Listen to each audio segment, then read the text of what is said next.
It's time for the Trucker John Livestream. Gonna be a good time. Oh yeah. The Trucker John Livestream. Come along for a good time. It's a good time, good time, good time, good time. Trucker John Livestream. Gonna be a good time. Gonna be the time of your life. Gonna talk some shit. Hush your mouth. Gonna talk a little smack. Gonna talk whatever comes of it. You're gonna always wanna come back. Well yeah, it's the Trucker John Livestream. He's the biggest, baddest, funniest mother you've ever seen. Watch your mouth, he's headed south. Not even sure what that means, but if it's one thing I know, the Trucker John Livestream is the best thing you've ever seen.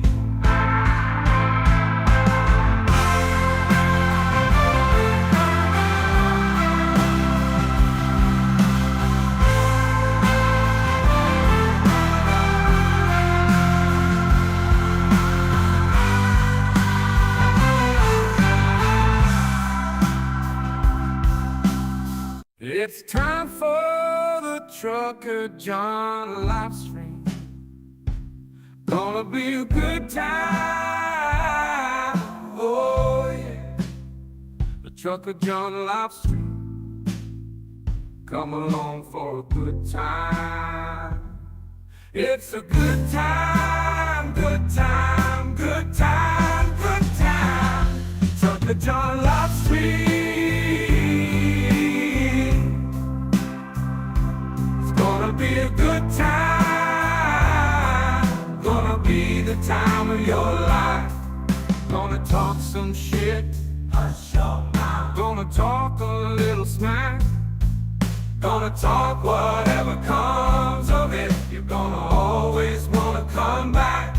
Well yeah, it's the Trucker John Livestream. He's the biggest, baddest, funniest mother you've ever seen. Watch your mouth, he's headed south. Not even sure what that means, but if it's one thing I know, the Trucker John Livestream is the best thing you've ever seen.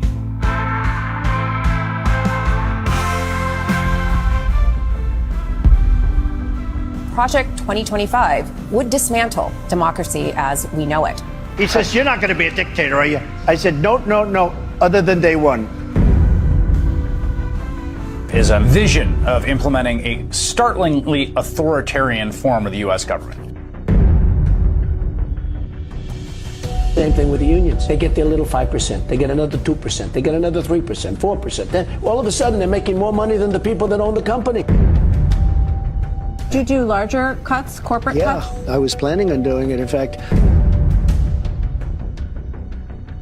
You believe in punishment for abortion, yes or no, as a principle? there has to be some form of punishment. For the woman? Yeah, there has to be some form. What's at stake here is democracy itself. It's now Donald Trump's party. And if he's elected, the consequences will be catastrophic.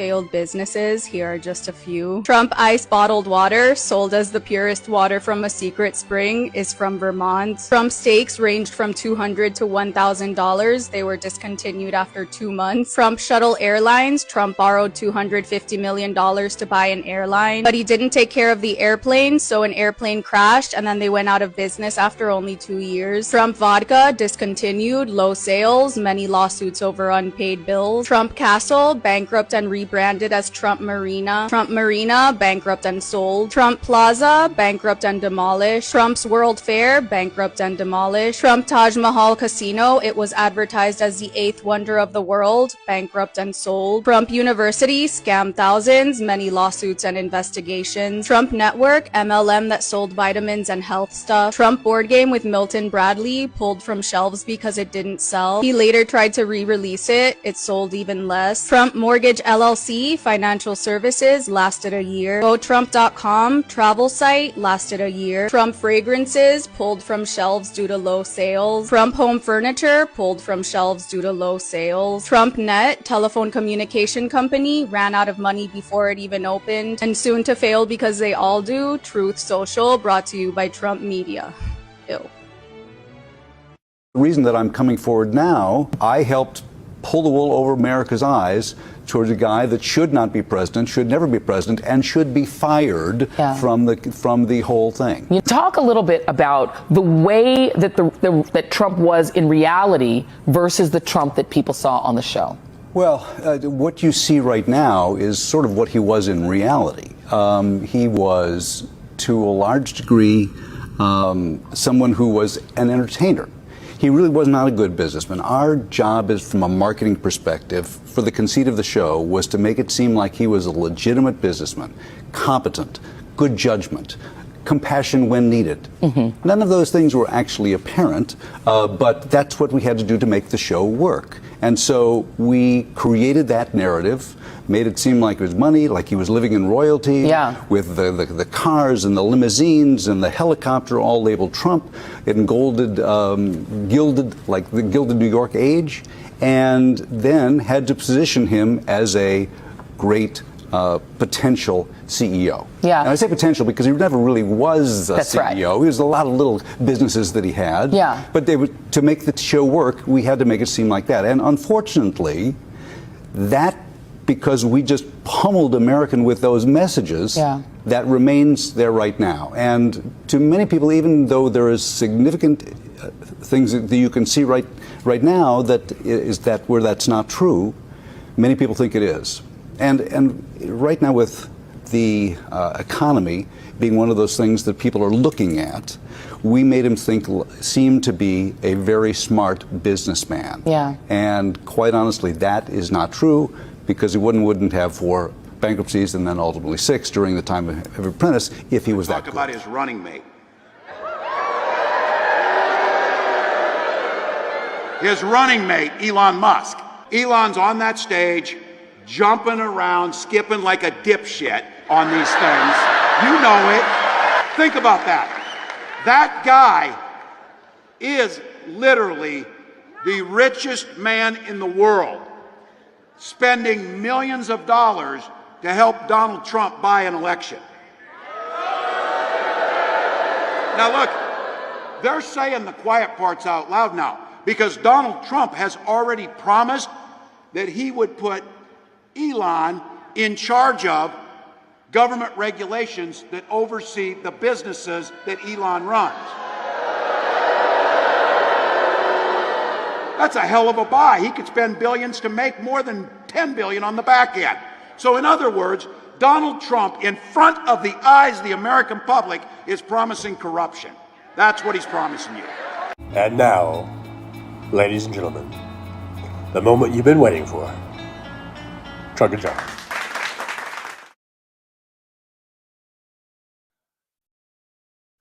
Good morning, good morning, good morning. Hello, everybody. Can I get a couple thumbs ups if you guys can hear me? Just let me know you can hear me okay.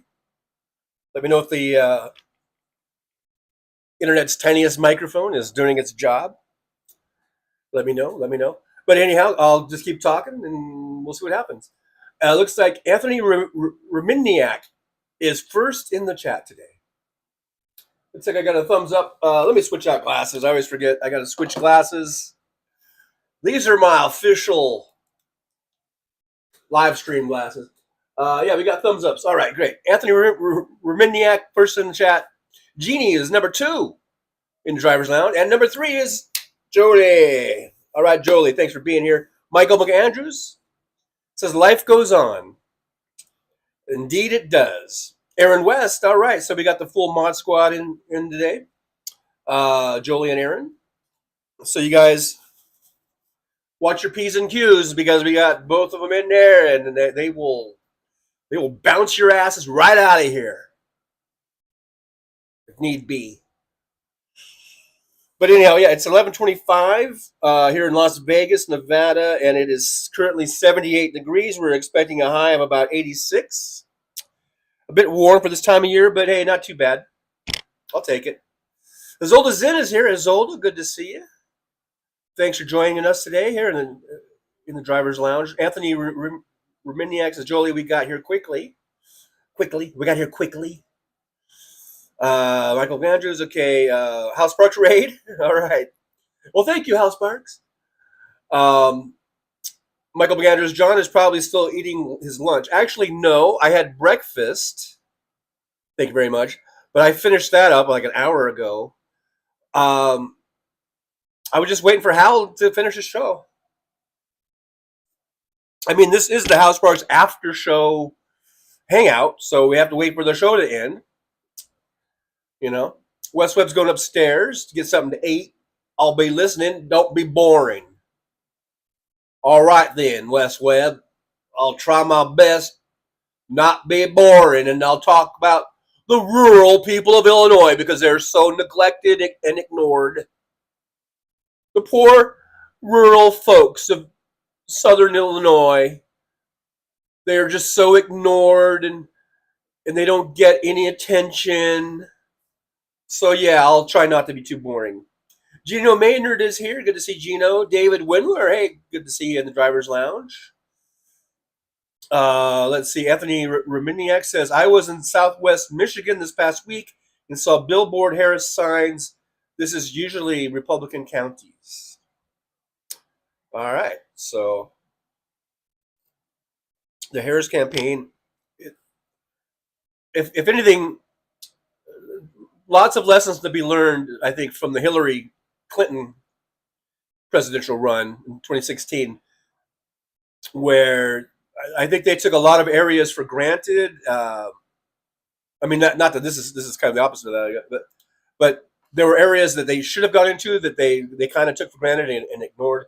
And I don't think I think the Harris campaign, they are leaving no stone unturned, I think. Hey, Nick Rich is here, like number 13. Good day, all. Good day, eh? Hey, you hoser. Good day, Nick. Thanks for being here, as always. David Windler, J6 Billboards. Ask is here. Hi, Ask. Seha is here. Says, holy fart. Shark crap in my gym shorts.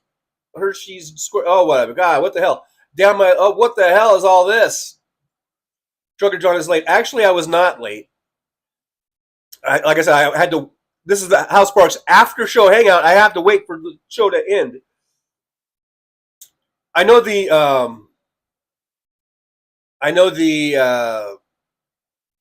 little title card said 11 a.m. You gotta know, folks, that's a ballpark figure when it comes to House Sparks. And then actually, when I scheduled it on there's a little scheduler when you know the show is just sitting there. And it says starting in 28 minutes, or let's say starting at a certain time. I put the time in as 11:15 a.m. and I started the opening video that I start the opening of the show exactly at 11:15. So I know many times I am late, but today was not one of them. I was really right on schedule here. Julie says, "Wow, I was zoning out, and the music started me when it came on. Startled me when it came on. Oh, well, there you go. Maybe that's the whole point. I don't know. Maybe that is. I don't know. MJ Daniel says, good morning. Welcome to Swaying with the Maggots. Swaying with the Maggots. Let's see. Who else we got? Tim Farrell's here. It says, last year, the Trump Halloween mask.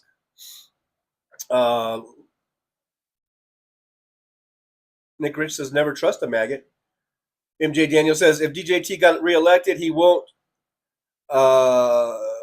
do something. His next State of the Union would be him swaying for 2 hours. Wouldn't that be something?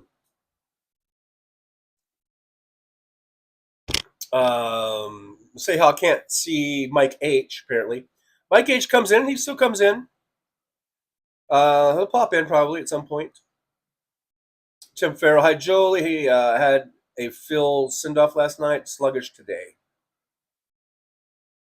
If Phil Sindoff asks, says Donald lost money on vodka. He did not drink. Tells me everything. Oh yeah, that was probably in regards to the video there that I play. Yeah, just outlining what a total loser Donald Trump is. Everything he does just goes to shit, including being president. He really ran this country into the ground. Ass says Donald's a loser, right? And why would anyone want to reelect someone who is so inept? And basically, you know, the maggots, they're just brainwashed cultists. It's a cult, and they're brainwashed. In their eyes, Trump can do no wrong. You know? Bass says the sound is good, bringing the mic a little closer. I did move it a little bit closer since you wrote that, so hopefully it's okay.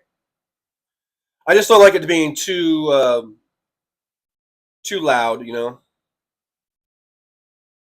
So, thanks for the feedback. Ask Grand Slam. Yeah, I was watching the World Series last night. I got my Dodger gear on. Yeah, go Dodgers. That was such an awesome moment. And of course, when he hit that, I went right back to thinking about the Kirk Gibson home run. And that then they so did apparently Fox Sports, because they immediately queued up the clip of the Kirk Gibson home run. But back from the '88 World Series. But it was such an awesome moment. It was a really good game, and it was tied up 2-2. And I remember thinking, okay, this is a really good game, but if the Dodgers lose, it's not going to be a good game for me. But I was thinking it's a great game, like. But just for Dodger fans, it will be really sour. It'll leave a really bad taste in our mouths because we had the lead and we're at home. And when you're at home, in these 7-game series, you really want to win, especially your first two. You really do. And it was looking kind of bad there for a minute. The Yankees kept coming back. So here we are, extra innings. Dodgers load the bases. And Freddie Freeman, man, Freddie freaking Freeman. The guy's been hobbling around on a bad ankle. That's why there's the Kirk Gibson comparisons, because Gibson had a bad knee, and that was I believe that was his only at bat. And going back to 1988, for those of you who don't follow, Dodgers versus A's, Game 1 of the World Series. Gibson was the star of the team, but he was out. He hurt his knee, and he wasn't even playing. Here it was, bottom of the ninth. Kirk Gibson pinch hits, freaking hits a home run. It's really the only thing he could have done was hit a home run, because he could not run. I mean, his knee was way worse than Freddie's ankle. And he hits a freaking home run and wins the game. And that was Game 1, and that really set the tones. And the Dodgers went on to convincingly beat the A's and won the championship. And I think that was Gibson's only plate appearance. He didn't play the rest of the way. That was it. Freddie's going to be in the series. Freddie's ankle is not as bad as Gibson's knee. Like I said, he earlier his first at bat, he fucking legged out a triple, and he looked pretty good running around the bases. So I would say his ankle's probably I don't know if it's all the way healed, but they are doing treatment on it. Wink, wink, if you know what I mean. I don't know if they're shooting him up with shit or whatever they're doing, but he was running pretty good today or last night. And anyhow, but he goes up bases loaded, and he just uncorked this swing. I mean, a beautiful swing, connected. You knew it was gone the second he hit it. I mean, there was no fucking doubt. And it was such a fucking awesome moment if you're a Dodger fan. If you're a Yankees fan, I understand. It's that sinking feeling in your gut or whatever. Like, oh, fuck, you know. But for us Dodger fans, that was a beautiful fucking moment. And Freddie freaking Freeman is the man. And my first thoughts were like, Shohei who? But that, I'm like, that's how you do it, Shohei. That's what I was kind of saying. You know, I jumped up out of my chair and I was running around the apartment with my hands raised up. I was like, yeah, you know. And probably, I don't know if all the neighbors heard, but I didn't care. And but you know, Shohei's still a great player. But I'm just saying, like, Shohei who? You know, because there's Freddie, and you have Mookie Betts. I mean, you have all these former NL MVPs, right? Well, Shohei was an AL MVP. He's going to be the MVP this year of the NL. But yeah, so you had but you had Mookie Betts, former MVP. Freddie Freeman has been an MVP, and you've got these great players all up and down the lineup. So it's not all just Shohei. As Freddie Freeman, showed us last night, and it was an awesome moment to be a Dodger fan. Those are the moments that you will, just like the Kirk Gibson home run of 1988. We all of us who are Dodger fans, whenever there's a big moment like that. I remember a few years ago when Redbeard Turner. How soon they forget. You know, our third baseman, Redbeard Turner. What's Turner's first name? It's not Ted Turner. God damn it. Great player. I love the guy. Great Dodger. He's since been traded, but he had a moment like that, similar to that, where he hit a big home run. And it just always harkens back to that 88 Kirk Gibson home run. Anyhow, it was a great moment last night. I didn't watch the Harris campaign with Beyonce. And even though I wanted to, I mean, I was interested in it, but I was just like, you know what? I'm already voting for Kamala Harris. I don't need to listen to that shit or watch that shit. And I don't mean shit in a bad way. That's just how I talk. I'm watching the World Series, goddammit, and that's what I watched.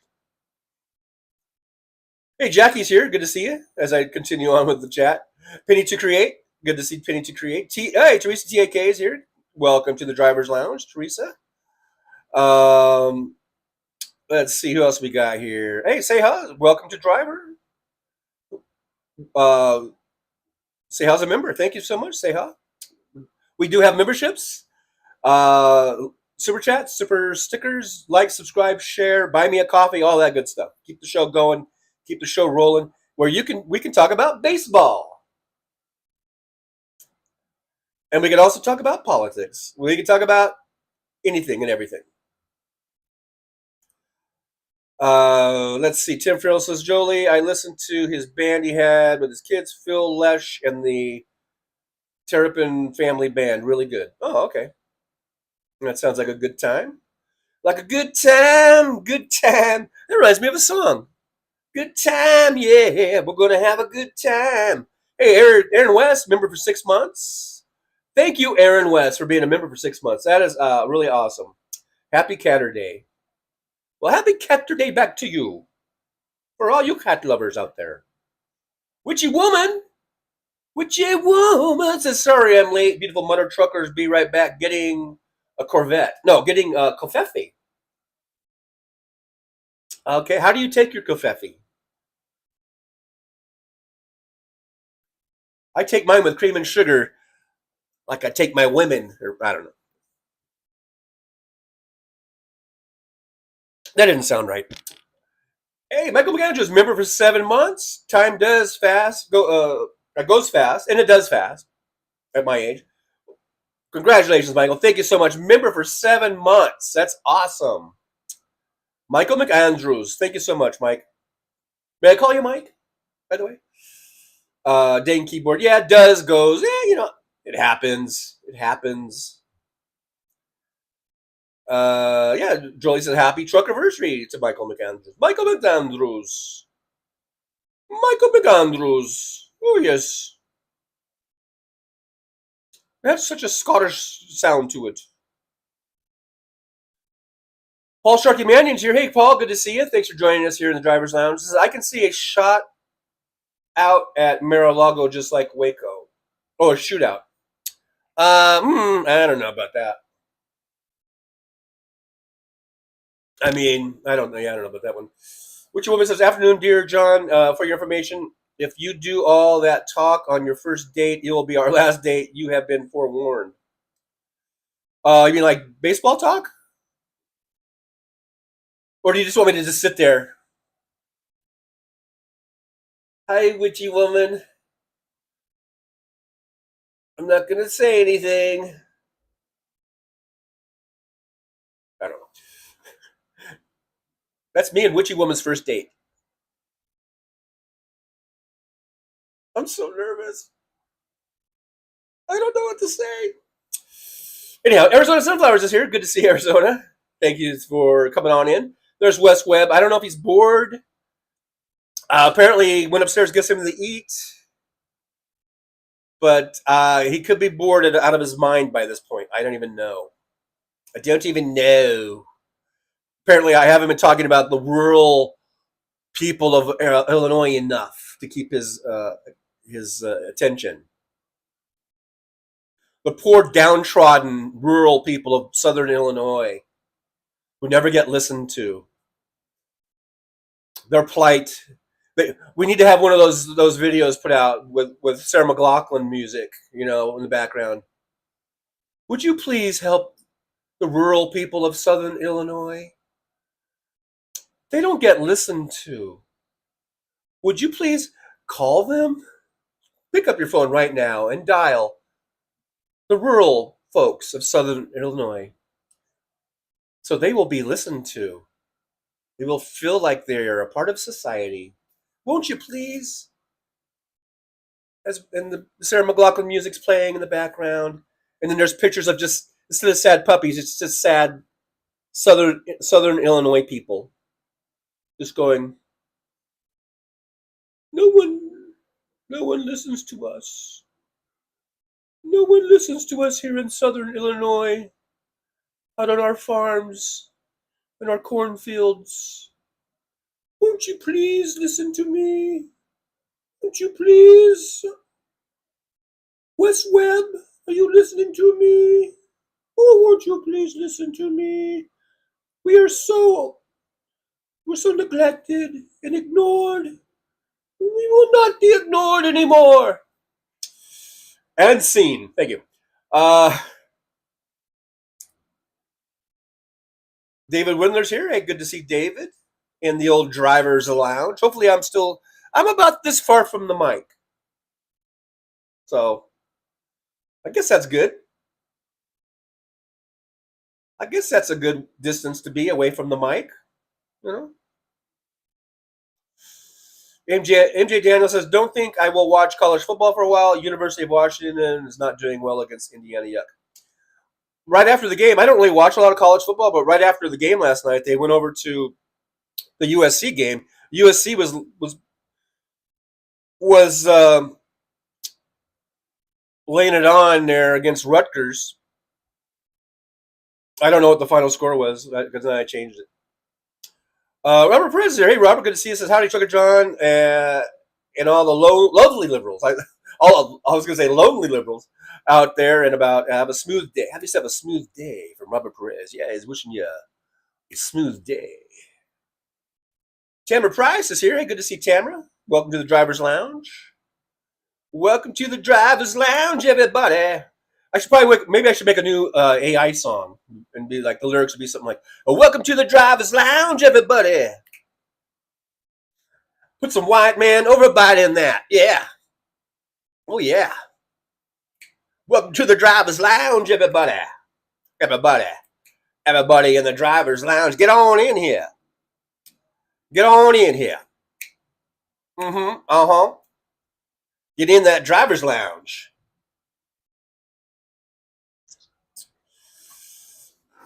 All right, so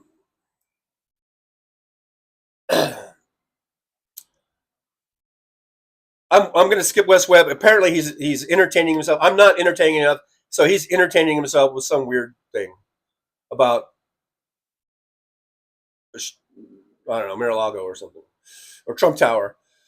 Anthony Reminiak says last night's World Series game was one to remember. Going over to my grandson's place to watch Game 2. Yep. I really, really hope the Dodgers win tonight. But you never know, man. You just never know. You in the World Series, and we've seen it all throughout the postseason. One game's outcome does not determine the next game's outcome. In other words, just because the Dodgers won last night doesn't mean they're going to win today, and it doesn't mean. I mean, it could be a completely different game. It could be a high-scoring barn burner of a game, or it could be a blowout one way or the other, or it could be another tight game. You just never know. You just never know, man. So hopefully, I'm just hoping always for the Dodgers to win every single game, every single time. Jolie says, "Rest in peace, Southern Illinois." Yeah, no, it's not that I'm not caring, Wes. I'm saying we need to make that. We need to put out that video with Sarah McLachlan, and we need to do like a fundraiser or something. That's not. How is that not caring? That shows how much I care.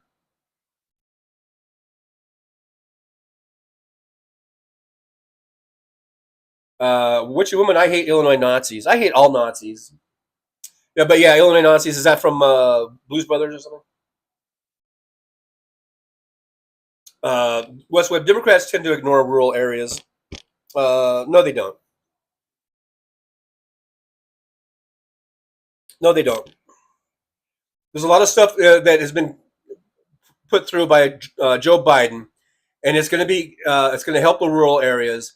And so motherfuckers like you, West Webb, when all is said and done, and all the broadband internet gets in there, and all the infrastructure improvements get in there, thanks to Joe Biden, you better motherfucking be the very first one in line praising Joe Biden and giving Joe Biden the credit he deserves.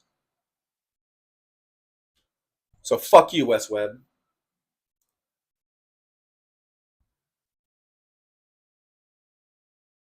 Rubber Press Johnny, you're making me want to cry. You look like a lost puppy. Well, that was the whole point.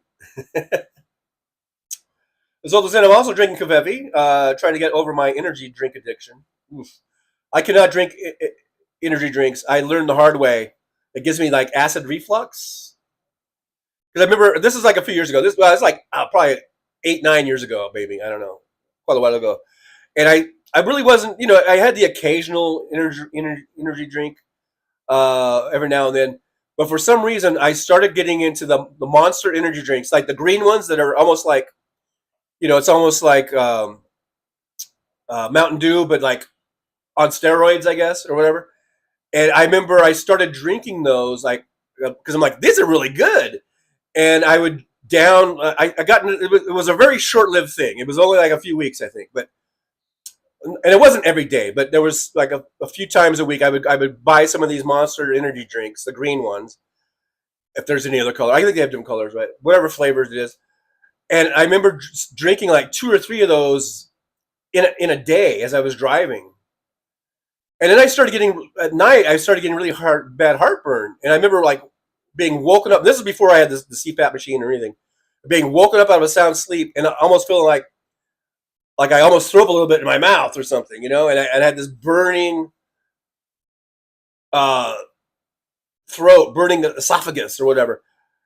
And then after that happened a few times, and it happened, I don't know, 3-4 times, I finally figured out, you know what? It must be because of the goddamn energy drink. Now, granted, if I had just drank maybe 1 instead of 2 or 3 a day, And it was, like I said, it wasn't every day, but it was.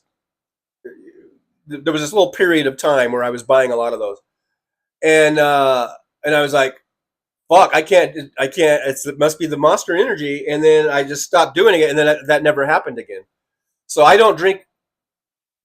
I haven't really drank any Monster or any energy drinks since then. I don't think, other than maybe some other brand. Like I said, if I have one, I'm probably okay. But if you're down, and these were these big tall boy ones, right, of the Monster, and it fucking, killed me. Now, like I said, I overdid it. I was overdoing it. Hey, Mark Ajo's here, says, how come Trump had on a different tie and did he finally wash the Big Mac sauce off the red one? Yeah, good. Those are rhetorical, probably. Hey, Stephanie B2 says here, good to see you. Thank you so much for joining us, Stephanie. Always good to see you in the driver's lounge. I hope you can kick back and hang out with us a little bit. MJ Daniel says the rural poor would be the first to suffer with DJT and the 2025. Yet they vote for him. Yep. Like I always say, the lesser of two evils and all that kind of shit.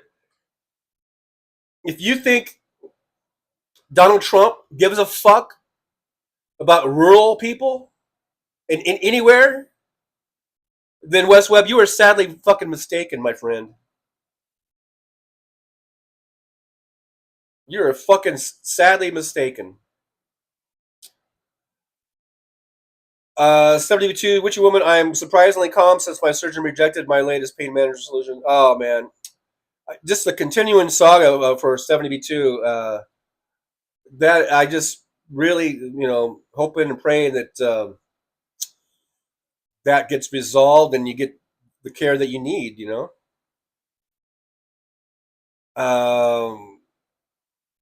Okay, I'm just skipping down. I know I'm really behind in the chat here. Just seeing if there's any new people. Wayne, hey, there's Wayne Goin. Thanks for being here. Says Jake and Elroy on a mission from God. Right, that was. I hate the Illinois Nazis. But hey, Wayne, thanks for being here. I don't know if I've seen you before in the chat, so welcome to the Driver's Lounge. Hopefully, you're not a troll. Sometimes I welcome people in, and they turn out to be really horrible trolls. I don't know if you. I'm not saying you are.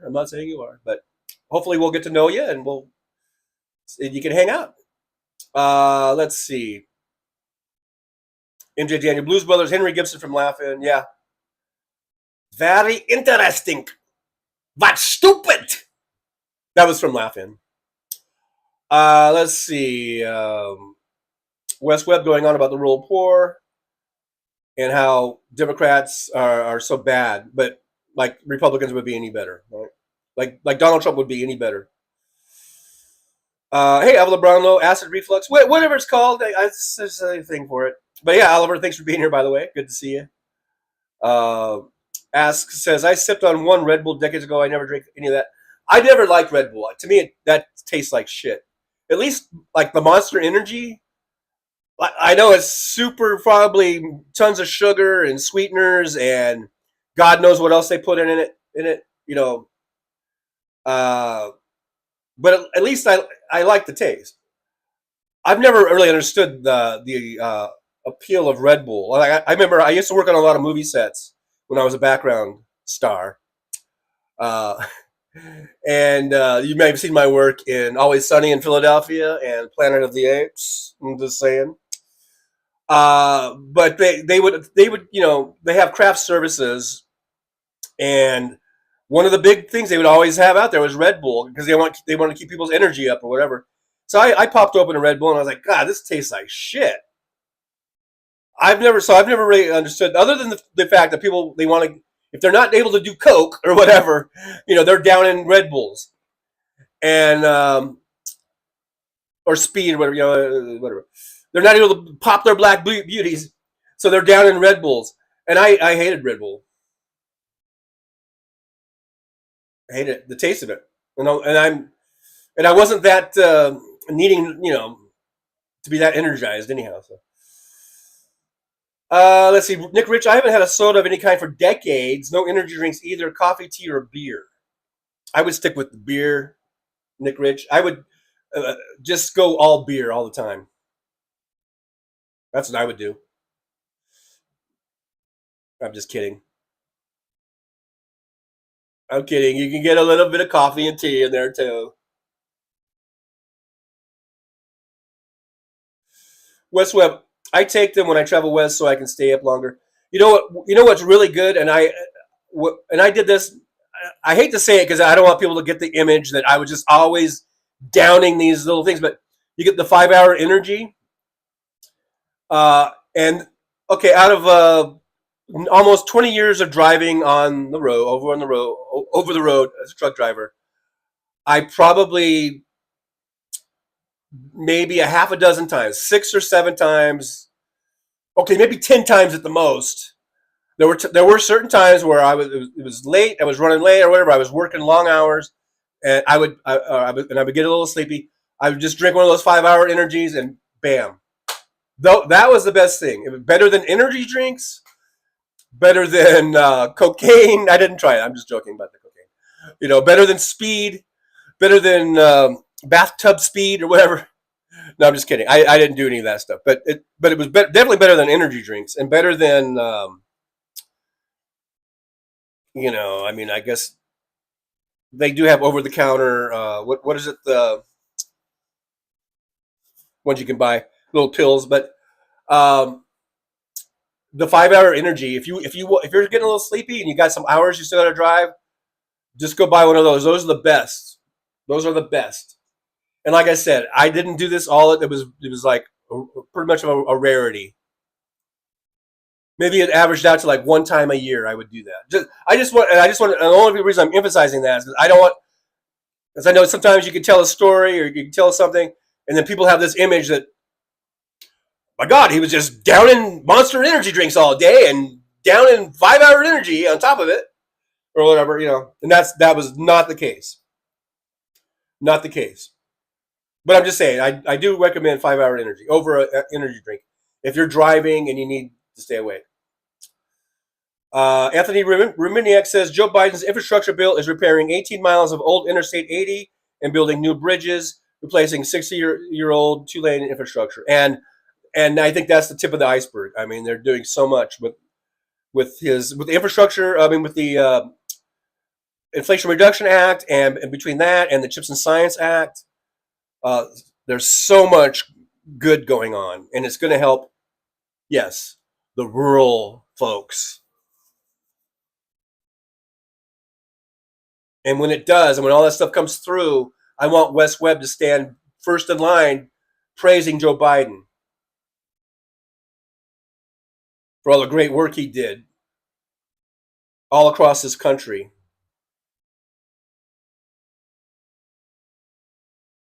West Webb, DJT gives some of the hope. I don't exactly understand it either. A promise of prosperity. DJT never speaks in anything that's specific. It's always vague. It's always, I will get it done. I'll just do it. Day one, I'll do this. He never says how he's going to do it. What's he going to do?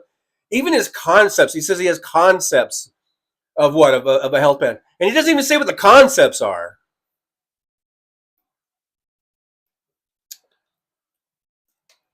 So it just proves that the maggots are morons. They're believing Donald John Trump's bullshit, and that he's going to do all this stuff. Well, we had him for 4 years, and all he did was run the country into the ground.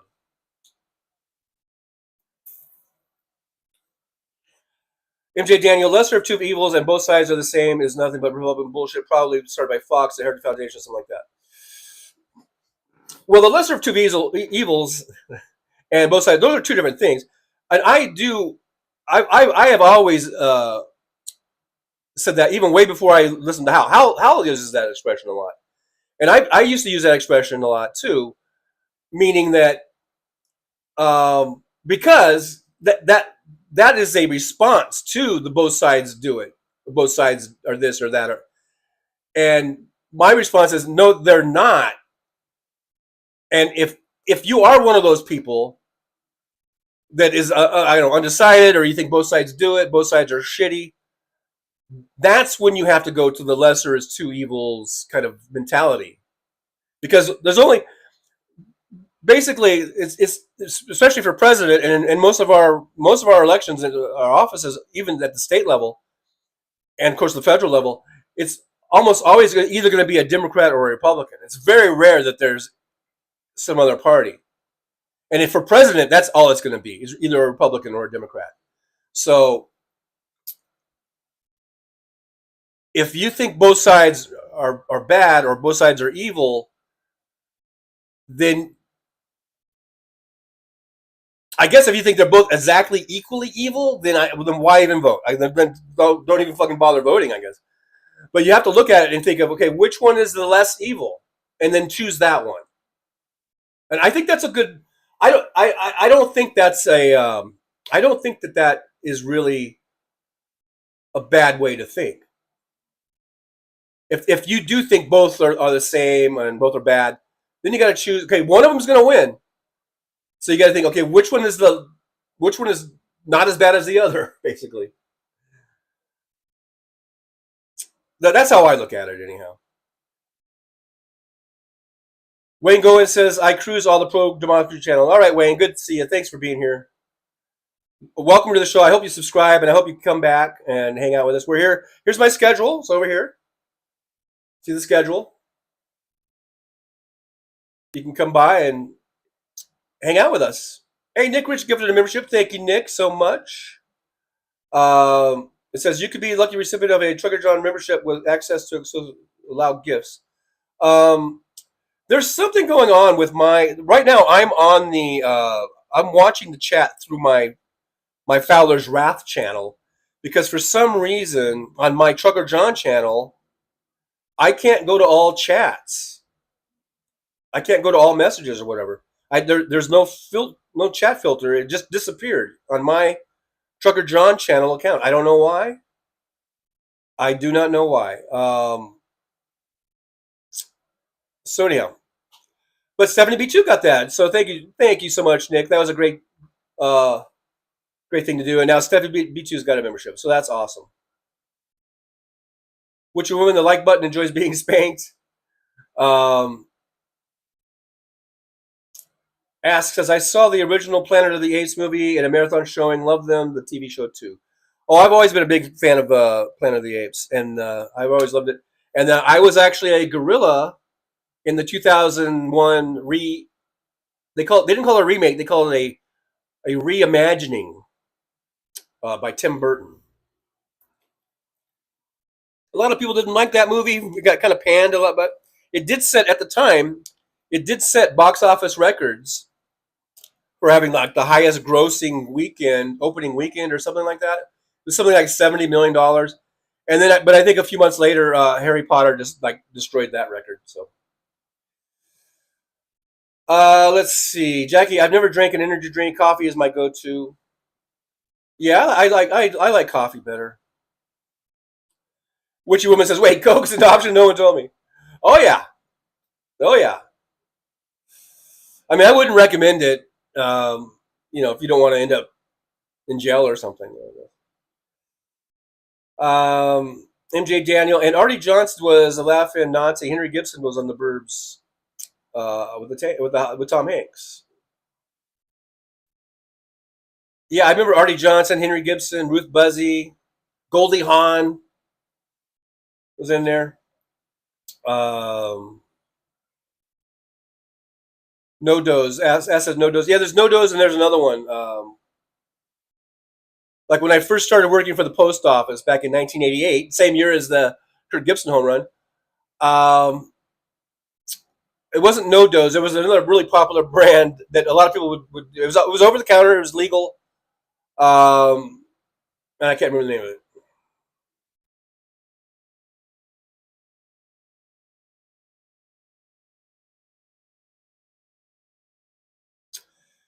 Witchy woman says 5 hours mainly B12. I don't know, whatever it is. To me that always worked for me. The 5 hour energy. I usually would keep a couple in my truck at all times, just in case for that time that I needed. And like I said, I probably averaged using it like once a year. Just so you know, I just for some reason, I want to emphasize that so that people don't have this image in their head of me just down in 5-hour energies. MJ Daniel, 2 to 4 cups of coffee in the morning at most. Yeah, I usually just have a cup, or what would maybe be the equivalent of 2 cups when I was driving. Now I just have the 1 cup. I just have this 1 cup of these, this size, and that's the only coffee I drink for the rest of the day, for the whole day. And at this point, it's just more of, I guess, kind of a habit or something. Robert Perez, for me to drive over the road at night, I would drink 1 cup of coffee from Denny's. It was nasty, but would keep me up all night long. I've had plenty of Denny's coffee. I don't think it's that nasty, but I'm easy. James Jaramillo says, I'm out. Take care, everyone. Oh, okay. Well, thanks for being here, James. Hope you come back. Hope we didn't piss you off or anything like that.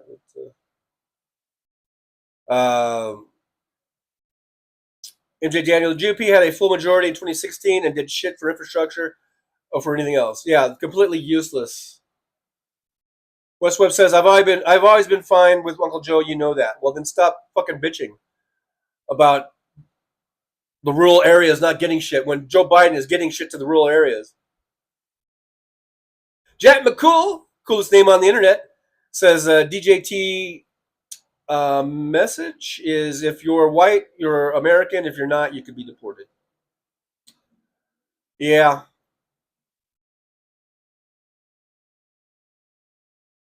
Nick Rich, maggots are morons. I agree.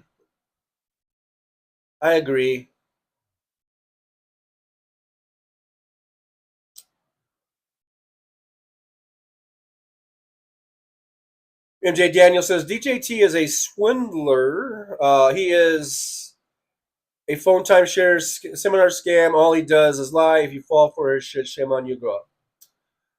Yeah. But that's what the maggots do. They fall for his bullshit. Aaron West, I hate both sides' arguments. Michael McAndrews, it takes a while to get used to decaf, but it is much healthier for you, I think. I guess it's healthier if caffeine is bad for you. I don't know. Oliver Brown, vote less evil, 2024.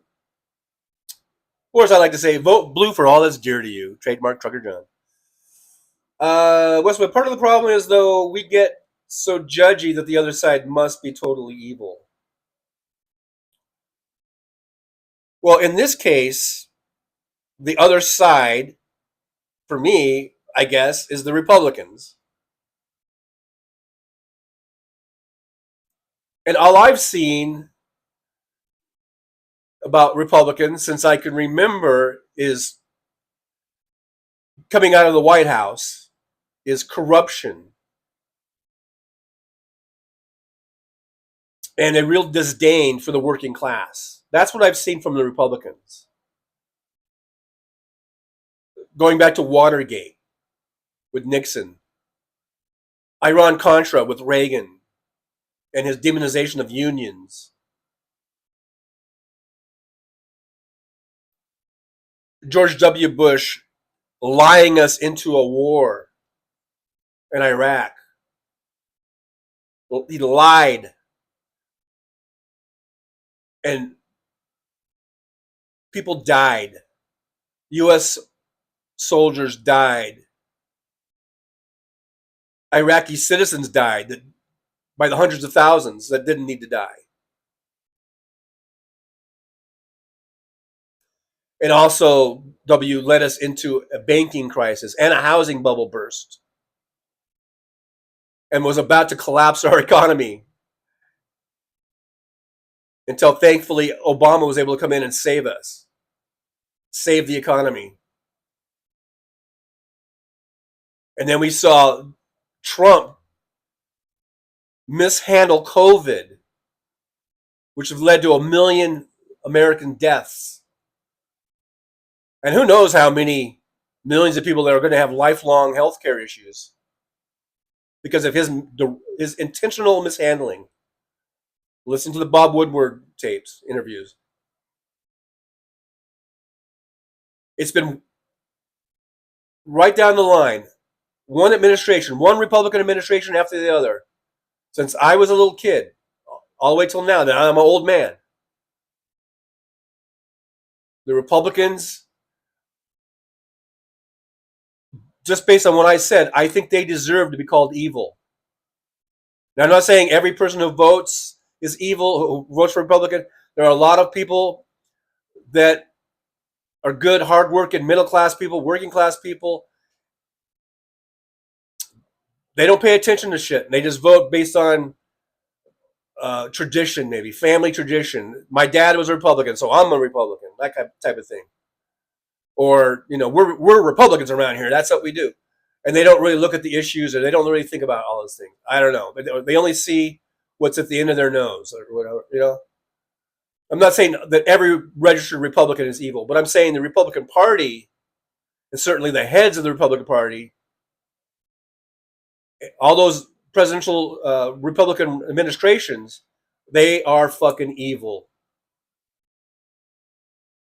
Just based on what I just laid out. That's not fucking evil, then I guess I don't know what is. And I don't think you do either, apparently, Wes Webb.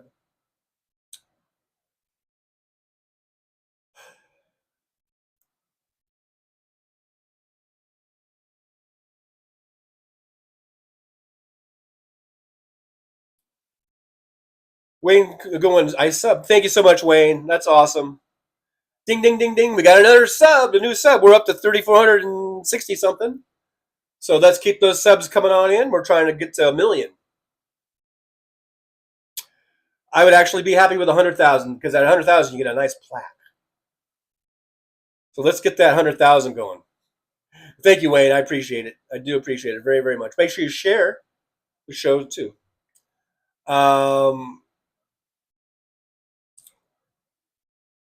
Aaron West says we're all tops according to Hal. Paul Shrugging Man, hey TJ, you look like a hospital porter. Dude, this is a baseball jersey. This is my Dodger jersey.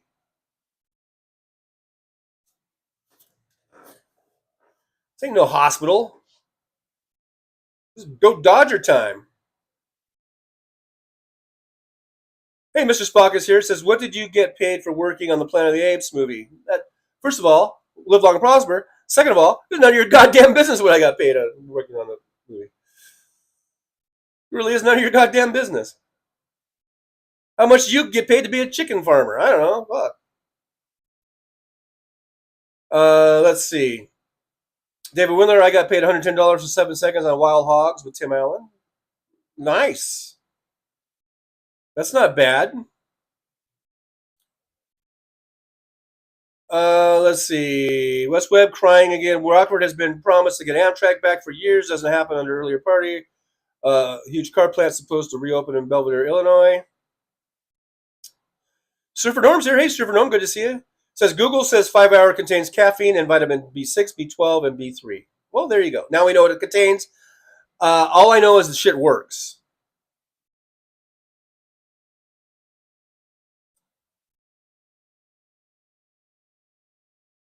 Zolda Zen says, last night I heard my dad say the 2020 election was stolen. I don't even try to push back because it's a religious belief that can't be reasoned away. Yeah, you just gotta, especially when it comes to your parents or something, that's a tough situation. And sometimes it is best just to let it lie, Michael McAndrews, yes, John, the Republicans went Nazi on us.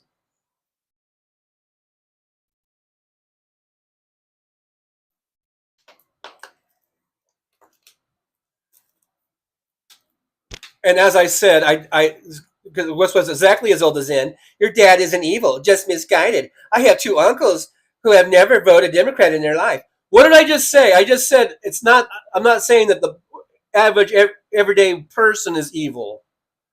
I said it's the heads, it's the presidents, it's the administrations, it's the party heads, it's the party as a whole that's evil. I specifically laid out it's not your average everyday person.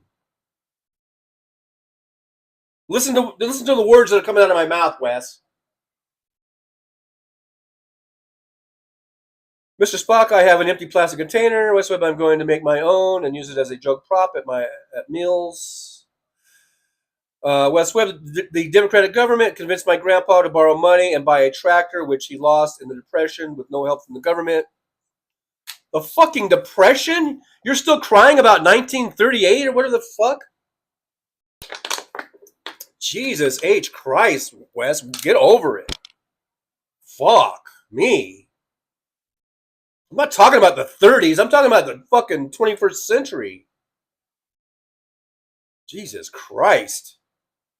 Hey, Christina Garcia's here. Says, I'm a Phillies fan, but I'm rooting for the Dodgers. Thank you, Christina.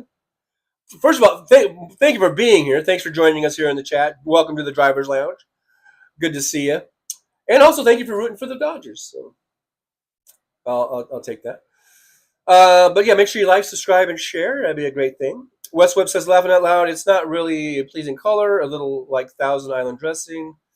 I don't know what you're talking about because I skipped. I'm skipping down, quite frankly, because I was behind. Mr. Spock, it's a joke. TJ hints the banana reference. I skipped, so I must have. Okay, so like, how many was I being paid in bananas or something? I guess. Yeah, sorry about that. I missed the. When I skip down, I don't see every single thing, Otherwise, I'll be 15 hours behind. As little as I said, I could at least say that if the election was stolen in Georgia, Stacey Abrams would have won. Yeah, lots of shenanigans going on in Georgia, especially when she was running against Kemp, and Kemp was running for governor, and wasn't he the current state Secretary of State or something like that? Whoever runs the elections, and people were saying that he needed to step down from that since there was a big conflict of interest, and he refused to do it. And we did see there were some interesting discrepancies going on with that election, that's for sure. Nick Rich says John doesn't read emoji. Yeah, I'm not real good at it. Midas Kevin says, Sugar John, I got paid by Jesus to be a human in life. Well, there you go. Which woman? I am so sorry. At Anthony, may memories lessen the pain. Oh, well, I missed something from Anthony. Agent Orange is what killed my brother. This is what Anthony's brother-in-law that we played the rest this past Tuesday. Yeah, really sorry for your loss there, Anthony. And I skipped over that. I didn't see it earlier, so sorry about that.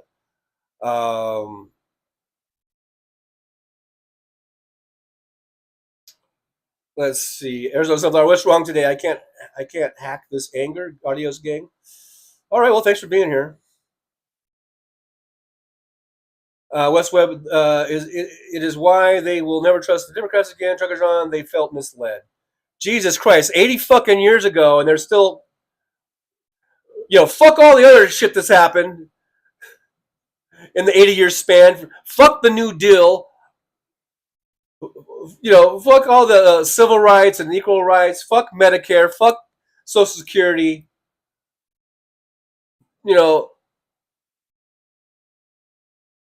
Fuck advocating for raising minimum wage. Fuck the ACA, which is a stepping stone towards, I think, Medicare for all. Fuck all that shit. But in goddamn 1935, my uncle bought a tractor, and they wouldn't reimburse him for it. Fucking 80 fucking years ago. Fuck you, West Web, and your stupid fucking arguments. Your stupid fucking rationale. Fuck you. And if I'm being too angry, then that's too bad. That's the way the show goes. Sometimes we're happy clappy. Sometimes we're angry. Okay, that's just the way it goes.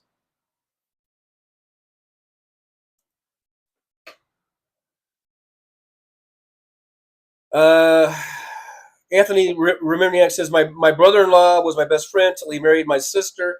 We got into so much trouble together. He was a great guy and a good soldier at an unpopular time. I will miss him very much.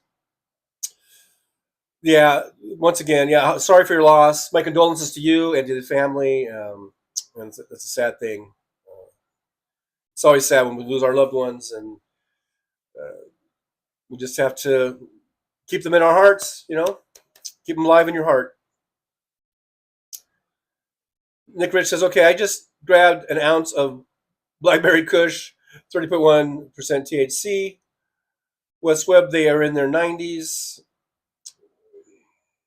Whatever, dude. Arizona sunflowers, yes, it's the same as I take. Some sort of drugs, okay. Michael Mann, FDR was one of our greatest presidents, absolutely. And do you guys remember when Joe Biden got in as president and we started getting the fucking all these things passed, Inflation Reduction Act and Chips and Science Act and the Recovery Act and all these things, and there was a lot of great things, and we did see a pretty quick turnaround from the shitty ass Trump economy getting into the Bidenomics. And what were people saying? Joe Biden, he's the greatest fucking president since FDR. People were saying, they were comparing Biden to FDR. So let's not let this recent, we've seen Joe Biden. He looks bad. I'll just admit it. He looks bad. He looks very, very old, and he did the right thing by stepping down. He did the right thing. He's still president. But he stepped down from the re-election campaign, and I think that was the right move. And we're seeing that it's paying off in dividends now because Kamala Harris, she's going to win, and she's been kicking ass. But let's not forget, really, the first 2-3 years of this Biden administration has been rock solid. Joe Biden has, under his administration, more new jobs have been created under Joe Biden in just like 3.5 years, than all other presidents combined. All presidents combined. So don't come at me with any of this fucking bullshit about how bad Joe Biden is. I'm not saying anybody in here did, but just generally speaking. Let's not forget, and we talk about greatest presidents, and FDR is usually run on the top of the list as being our greatest president. People were comparing Joe Biden to FDR, and I think justifiably so. He was doing very New Deal type of stuff, really concentrating on infrastructure and bringing jobs back, bringing manufacturing back that we thought had been offshored, we thought would never come back. And that's coming back. And under Kamala Harris, that's just going to continue and get better. Kamala Harris will just keep refining and working on all this stuff that Joe Biden has laid the groundwork for. So let's not forget that. Do not forget that. Joe Biden has been a great president. And when the dust clears and the smoke clears and all that, everything clears, and we look back, Joe Biden will be looked at, I think, in a very favorable way as being one of our best presidents ever. Right now, we're in the fog of war and all that horse shit with this campaign, but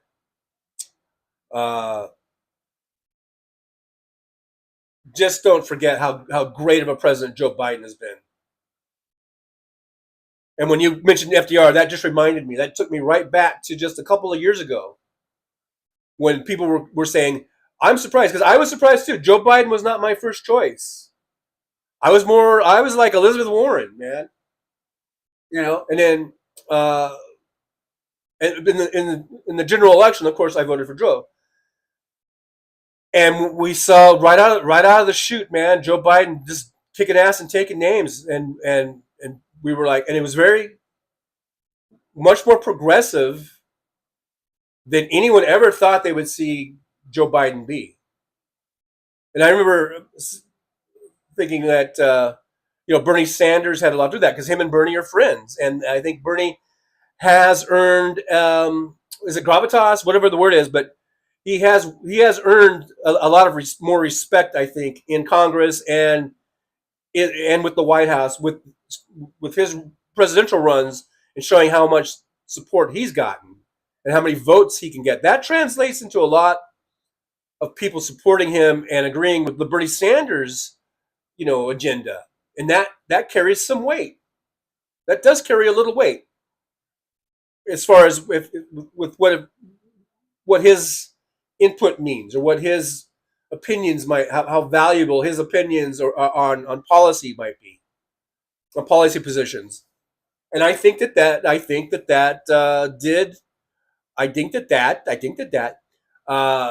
did carry some weight with Joe Biden. And I think Joe Biden has a lot of advisors, and he listens to them. A lot of great in every field, whether it's economics or healthcare, infrastructure. I think he gets a lot of good people around him. He listens. He's not like Donald Trump, who doesn't listen. He listens.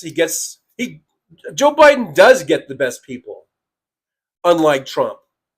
And I think so. Right out of the chute, we saw Joe Biden that a lot of us didn't think we would ever see. We thought he would be more this middle of the road, conservative, maybe conservative. He was actually pretty progressive, or at least more left-leaning than we ever thought we would ever see out of a Joe Biden. Joe Biden was great and is great, and this has been a great presidential term. He's done more in this 4 years than most anyone does in 8 years. And certainly more than Trump could ever do. Trump didn't do shit other than kill 1 million people of his own people, and was leading us into a recession even before the pandemic. So that's my spiel on that. That's my spiel. And if this is too hard for anybody, maybe just sit this one out. I don't know. All around, though, good points about Biden and Bernie.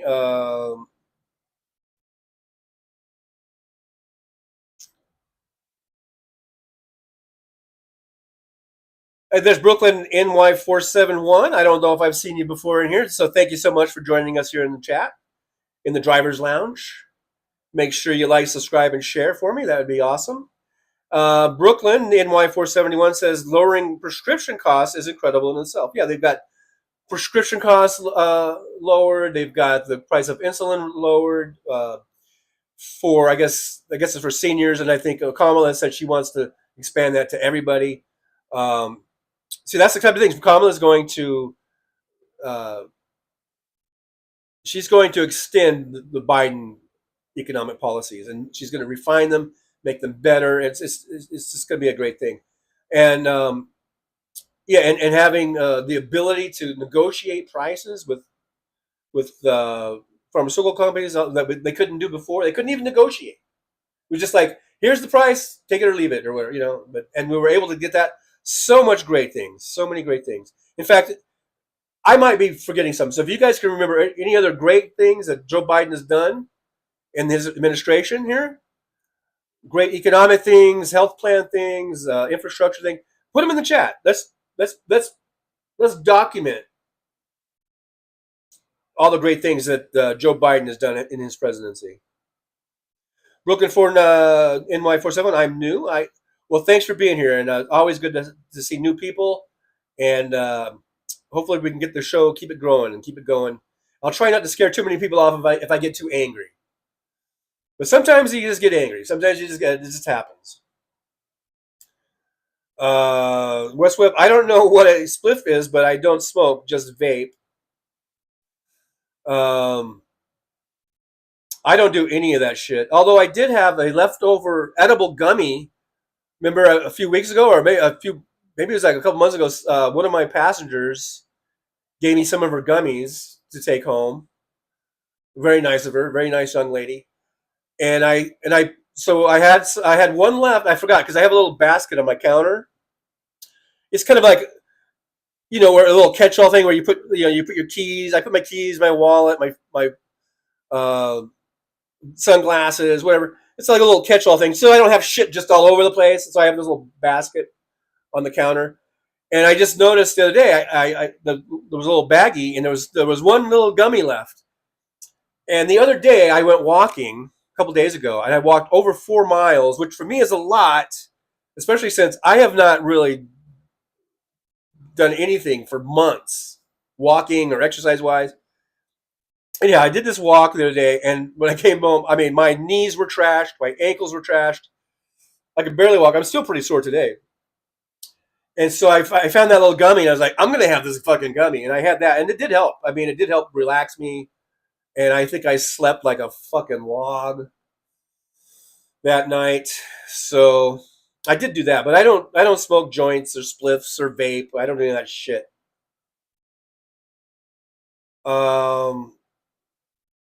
Gina Maynard says, Zinda, his face black, his eyes red, such anger bubbling. I don't know what that's about. David Windler, do a blunt, Wes. Yeah, Wes, do a blunt. Nick Rich says, vape some THC then, Wes. Yeah, Wes, put a little THC in your vape and smoke it. Robert Perez, is marijuana legal in England? I don't know. We need our England people to respond to that one. Brooklyn, New York, 471 says, hi, my name is Kevin Anderson. MJ Daniel says, Biden administration has been doing some really good things with Medicare and Medicaid. What specifically have they been doing? Because I'm a year away from Medicare. I mean, so let me know, because I need to find all that shit out. Witchy Woman West, you need a hooker with that weed. You will be much nicer afterwards. Now you're talking my language, Witchy Woman. Hookers and weed.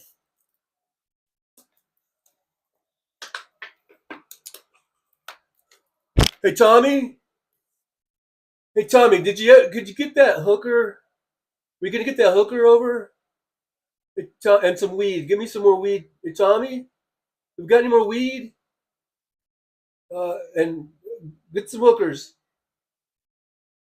Come on, Tommy. Come on, man. Let's see. Nick Rich says the 6th anniversary of legal cannabis in Canada just passed in October 17th. Less crime, jobs added, and lots of cash for the government too. Well, there you go. Hey, Jimmy Roberts is here. Good to see Jimmy Roberts. Jimmy Roberts says Joe Biden has done great things except appointing Merrick Garland. Yeah, I agree. Thanks, Jimmy Roberts, by the way. I don't know if I've seen you here before, so I just want to say thanks for being here. Like, subscribe, and share if you would. That would be awesome. Yeah, I'm more and more souring on Merrick Garland. At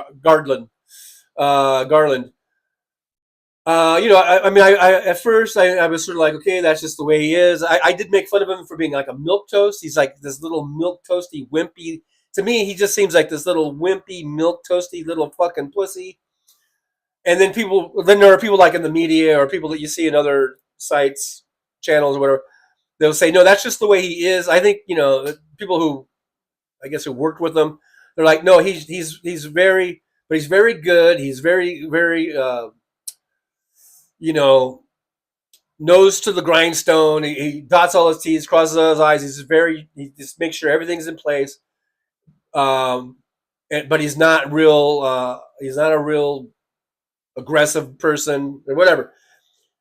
But I'm still like, yeah, he's a fucking milquetoast.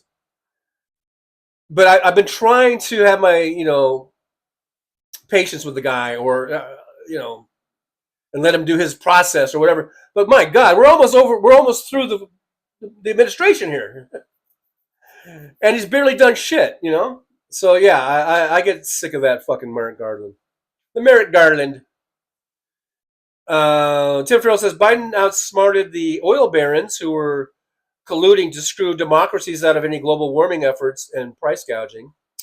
Yeah, what he did with the way Biden handled that. I know Hal Sparks has talked about it. It seems pretty genius. Wes Webb makes the Uber smell better if you don't smoke. There's no smoking allowed in the Uber cars, whether you're a smoker or not. So, Freeman 28. No, it is not. I don't know what that was about. Paul Shargimanian says no. Oh, about legal in England. If pot is legal in England. Paul Shargimanian, who's from England, says no. Freeman 28 says no. So I guess that was about. Like I said, sometimes I'll ask something or somebody will ask something, and then I won't read it for a few minutes later, and then I forgot what it was about, and I'm like, "What was that about?" But this I was able to catch this one. Witchy woman, I need a day to recover from going to Costco. Yeah, you can get a lot of walking in over there at Costco. 70B2 says, did Biden have anything to do with SSDI going from 865 to 1190? I'm happy. Yeah, he did. And you can also thank Elizabeth Warren, I think, a lot. She works a lot with Social Security and putting, working on bills or whatever, I think, to strengthen Social Security. And then Joe Biden advocates for it, or he says, yeah, I'll sign that. So with Joe Biden and people like Elizabeth Warren, they've been doing great jobs. Now, the thing they need to do, maybe Harris will do this, and supposedly Trump has advocated for this too. I don't know if he has or not. It doesn't really matter to me. But I do think they should make your Social Security tax-free, because I feel like we're being double taxed. We already paid into it. We've already paid taxes on all that income, and now we're getting back some of the dividends from it as we retire and get to retirement age. I think that should be tax-free. And it was Ronald Reagan, a Republican, that made your Social Security income taxable, and I think that's horseshit. So that's something I hope Harris will address. And I think also they need to address the donor hole in Medicare. They need to get rid of that. The Republicans, of course, back in the 65 or whatever, when they were doing the Medicare Act, they said, well, you people need to have a little more skin in the game. So you have to pay for 20%. Well, maybe back in 1965, 20% wasn't that big of a deal because costs were so much lower. But now costs have just skyrocketed. And even when you adjust for inflation, that 20% that you have to pay, it could be enough to bankrupt you. So they need to either reduce that. I don't know, maybe 10%, maybe 5%, or just get rid of it altogether. Which is what I think they should do. Your Medicare should pay for 100% of everything, not 80%. So hopefully, maybe Harris can work on that when she's president. Wes Webb, of course, is going to complain about Medicare because he's a dick. It says, my Medicare costs me more than medical insurance ever did. Take all my Social Security, plus I have to pay a little extra. Wes Webb, you're like the only fucking person in the world who complains about that shit. Either you're making up shit or you're just such a moron that you don't know how to do your finances. I don't know. Witchy woman, Jimmy, good and bad days. Brooklyn, New York, 471. I'm a retired pharmacist. I know how incredible it is that he was able to make headway with drug or insurance companies. Now I'm on Medicare, and we need that expanded to better dental coverage. Exactly. Why shouldn't it should cover everything, right? It should cover dental and your eyeglasses and your eye ophthalmology, which I guess it does. I don't know, but it should just cover everything. It should truly be like a national healthcare system. And then, of course, Wes Webb will bitch and complain about, because that's all he does. Is bitch and complain about everything. 70B2, which woman? I don't do Costco. Hubby does that. Bless his heart. Kevin Merritt Garfunkel. Wes Webb, the DOJ is full of factions. Walter Makarovich. Hey, Walter, good to see you. Thanks for being here. Says, Trucker John, this election is simple. It comes down to most people supporting democracy, the others supporting Nazi fascism rules and ideas. Yeah, but then when you say that, it kind of makes you sound like a crazy person in a way. And I'm not you, Walter, but you know what I mean? Like people from the other side will just say, "Oh, you're overblowing it. You're exaggerating. That's crazy talk," or whatever. I mean, they don't really believe that, and they're not going to believe that if you just say, and I say it all the time too, about that Trump is a Nazi and he wants to destroy democracy. He doesn't like the Constitution. But I try to follow that up with, I mean, you can listen to his speeches, his rallies. He's said that. He says that he doesn't like the Constitution. You know, he said he would be a dictator on day one for one day. But we all know that dictators don't just be dictators for one day. You know, so it could be kind of a tricky thing. Like if you just say stuff like that, and people can just easily brush it off as you being just some loony lefty or something, you know.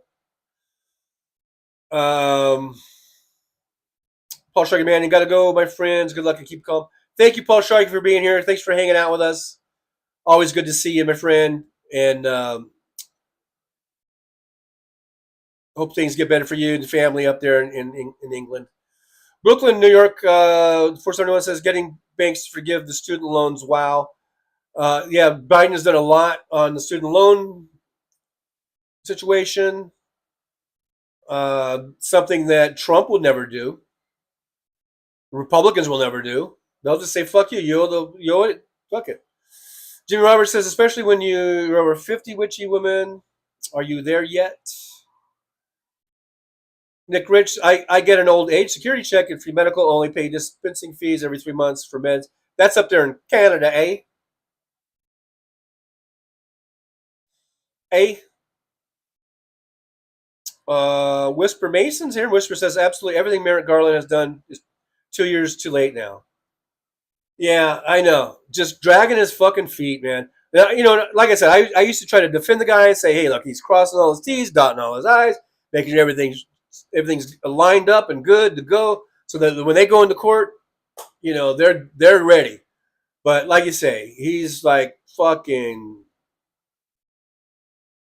ridiculously slow. Whisper Mason says Garland has been polishing the cannonball for 3 years. Yeah, it's frustrating. I agree. It's so frustrating. Minus Kevin Anderson says Oliver, no, he didn't. Robert Mueller said he wouldn't try Trump, and he said I'll pass it to my friend Jack Smith. Robert Mueller, another disappointment. I mean, even though he found that there was enough evidence there to, try for like the Russian collusion and all that shit. The thing I hate about Robert Mueller is that he couldn't just be plain spoken. He reminded me of John Kerry. He's a Democrat, and I voted for him in 2004 for president. But these motherfuckers, they got to learn how to talk to the common person. They talk like they're reading. Well, Robert Mueller, I don't know. Maybe there's some Shakespeare fans out there. I'm not really a big Shakespeare fan because the shit puts me to sleep. That old English bullshit, I can't fucking follow it. That's what Robert Mueller was like. So I'm listening to him explain his Mueller report bullshit, and I'm like, wait, what does he say? I'm like, is it okay? Is he saying, what is he saying? You know, that's you have to fucking just talk like a goddamn normal human being. Fucking Mueller, you fucking Nimrod. Talk like a normal person, for God's sakes, not God damn it. And then John Kerry is the same way. I would listen to his campaign speeches when he was campaigning in 2004, and he would just drone on. Talk about, he'd be like, this is John Kerry. This is my impression of John Kerry.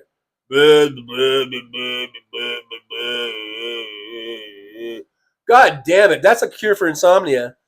And so I can understand now, looking ahead or going forward from there, I guess why so many people were attracted to Donald Trump, especially in 2016 and even 2020. Now I don't know what the deal is, because the guy is talking about cognitive dissonance and being on this slide or whatever.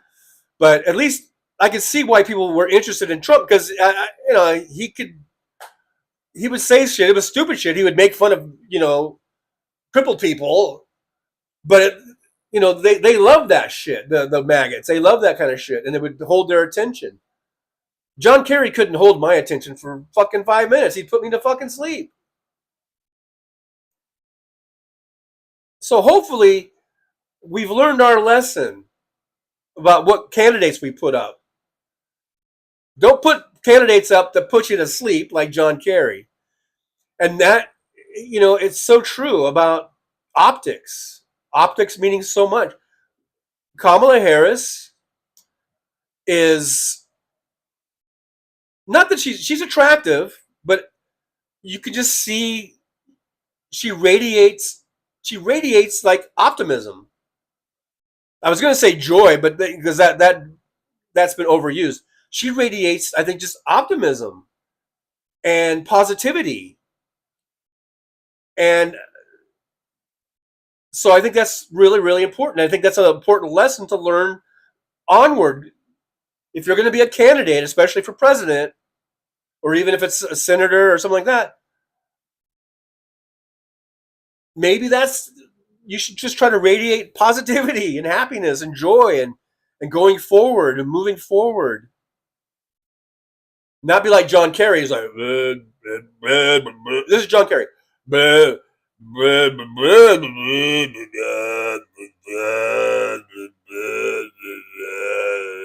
That was John Kerry. That was every John Kerry speech I ever heard. Hopefully we've learned lessons since then. Jimmy Roberts, Medicare should pay 100%. I agree. I agree wholeheartedly. So once Kamala Harris gets in there, we should start doing a postcard campaign or a call-in campaign to get that done. Oh, Jolie's got to go. My daughter's game is getting ready to start. Love y'all, Trugglers. And you too, John. Thank you, Jolie. She says, thank you. Good luck to your daughter, man, on the games. Hopes they kick a little ass, take a little names. And we're rooting for you. We're all rooting for your daughter's teams. As far as I'm concerned, your daughter's roller derby team is the Dodgers of roller derby. 72 says, my hubby is on Social Security and Medicare. He has to pay $3,000 for an infusion therapy. Biden is working on getting those lowered. Yeah, and with Harris, they will continue to work on that. That's the stuff. Those are top priorities. Brooklyn, New York, 471 says, Democrats are too polite. Maggots are Nazis. But I think we're learning a lot.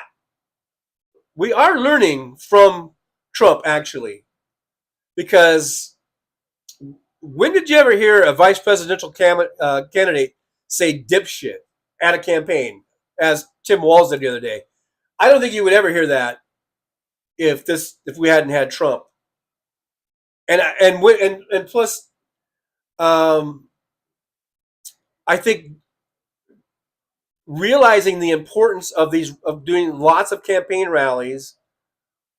And I think Kamala Harris has done more than what you typically see out of Republicans. I mean, they are really barnstorming, and they're making those into really these kind of really festive, almost like party concert atmospheres. And I think they kind of learned from Trump, because Trump was doing that, especially earlier. I think his rallies are really dead now, but in 2016 and 2020, they were sort of like big events, and they were like these big events. And I think the Democrats are learning from that to make every rally like an event, that you got to be there and you don't want to miss it, Let's see. Whisper Mason, I mean West, in Canada, prohibited, restricted weapons. Some weapons are prohibited.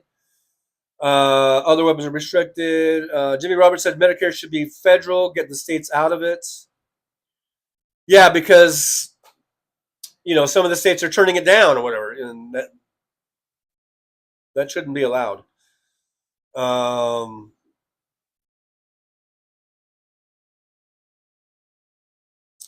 Let's see. Big Hook's here. Good to see you. Big Hook, did you enjoy the Dodgers win? Of course. I spoke about that at the top of the show. If you'd been here, you would have heard me. I was jumping up and down, and when Freddie hit that grand slam, I was running through the apartment here, yelling and screaming like a crazy man. Yeah, it was a great win, and then I hope the Dodgers win tonight.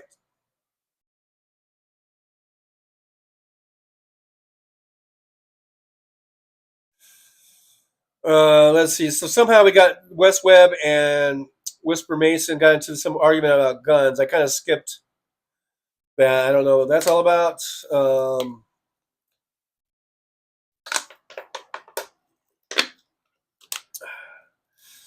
No, I mean the LA Dodgers, Brooklyn. They have not been the Brooklyn Dodgers for a long time. So they are the LA Dodgers. Mr. Spock Chickens, I found Dark Knight all beat up from mating. Oh boy. Poor Dark Knight. Hope he gets better. Ozola Zin says Garland is probably also conscious of looking like he has a revenge axe to grind. Still, if he goes after Trump, the Republicans are going to say that no matter what. And like that ship has passed. I mean, we're almost done with the Biden administration. So that whole ship has passed about looking like he's on a revenge thing. I think we could safely say that I don't know. So much time has passed. Wayne Goin says Mueller had the evidence. He passed it to Bill Barr, and Barr dismissed it. Yeah, Bill Barr fucked that up. I'm just saying, the Mueller report. I'm not saying anything against that. I'm just saying the way he talked about it at the press conferences. It was like it was trying to understand fucking Shakespeare. That was my complaint about Mueller. It's like, just talk like a fucking normal human being. Stop beating around the bush. It was a lot of beating around the bush to get to his points. And I was like, dude, just fucking say it. That was what I didn't like about Mueller. But I think with what he came up with, was really sound.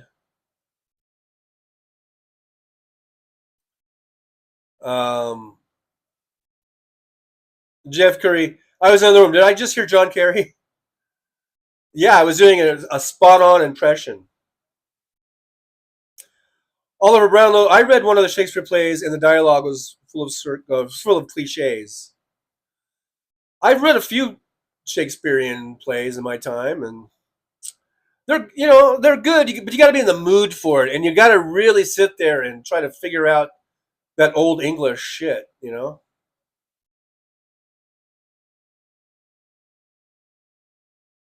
Big Hook. She was on fire in her Texas rally and advocated for women's rights. I didn't watch it. I was watching the Dodger game, so the World Series. But I'm sure it was amazing. I did see a couple tiny little clips of like Beyonce coming out, and it looked really on fire, as the kids say.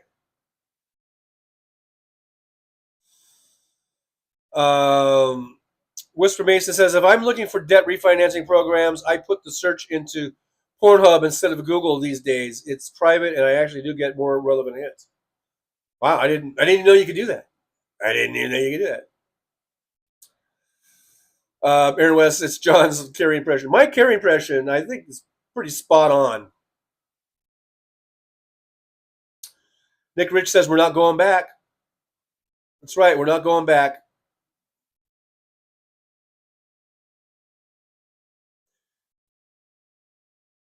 Kevin Midas says, yeah, here's another thing. West Webb, go Yanks. Yeah, whatever, dude. Midas Kevin, they asked Mueller if Trump could be tried for his crimes, and Robert Mueller said no, he has to be tried as a citizen first, and everybody else looks at it like, you mean crime is legal now. Cool.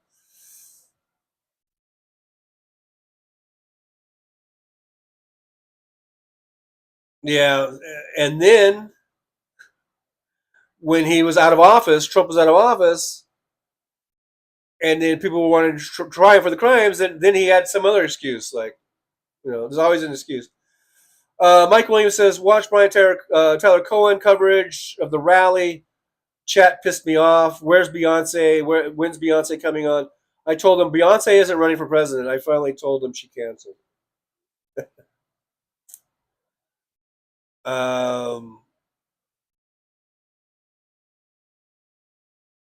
Nick Rich says, mind your own damn business. We wouldn't have heard that if not for Donald and his minions. Yeah, that's another good one. Whoa, holy moly. My little Mike It just attacked me. Did you guys see that? My little mic. It almost jumped down my throat. In a way. Witchy woman Kevin, the right wing spin machine was perfected the minute Fox came on. Line, been screaming it for 30 years. The minute I saw it, I said fake news. Trademark, witchy woman.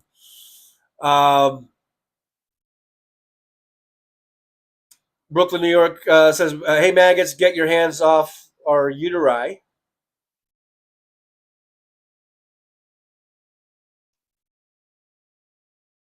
Witchy woman says, "Be right back. Lucifer is speaking, and she is my feline mistress."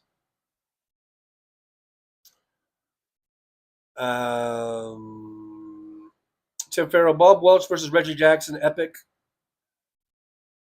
Yeah, Mr. October, Reggie Jackson.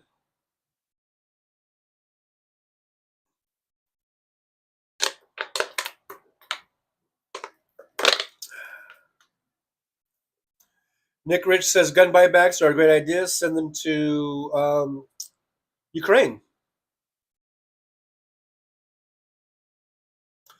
I don't think they have a shortage of guns necessarily. I think they have a shortage of ammo.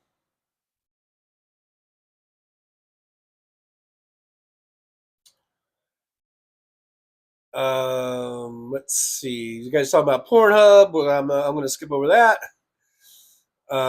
Worcester Mason, they have robot porn. Okay, I'm skipping over that. More of the Pornhub discussion. You guys can have. Certainly welcome to have it amongst yourselves. Elder Brownlow, what sayest thou, John of Trucker? See, there you go with your fancy Shakespeare talk. Now I've got to try to decipher what that means.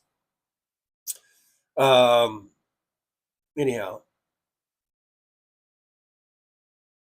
let's see what else is going on over here.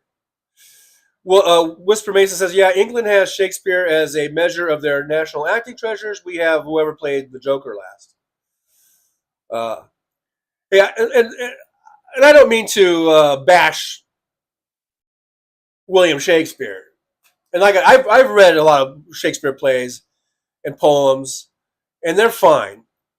I'm just saying it's not a real easy read, and you got to really pay attention to it.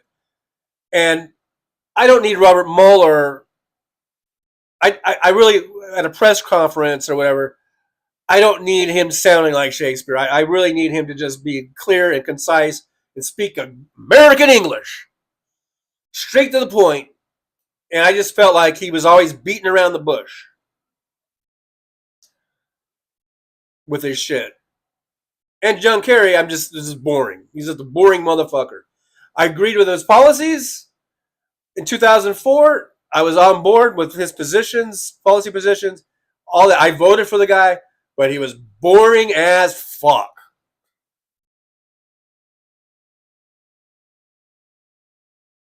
So don't be boring as fuck if you're going to run for president. That's all I'm saying.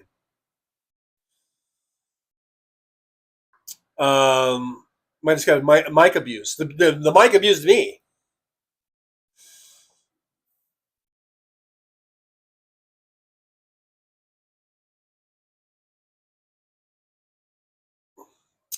Next, Rich, I've seen guys viewing porn on their phones on public transit. Gross and should be illegal. Yeah, that should be done in the privacy of your own home or private areas. It shouldn't be done in public. I agree.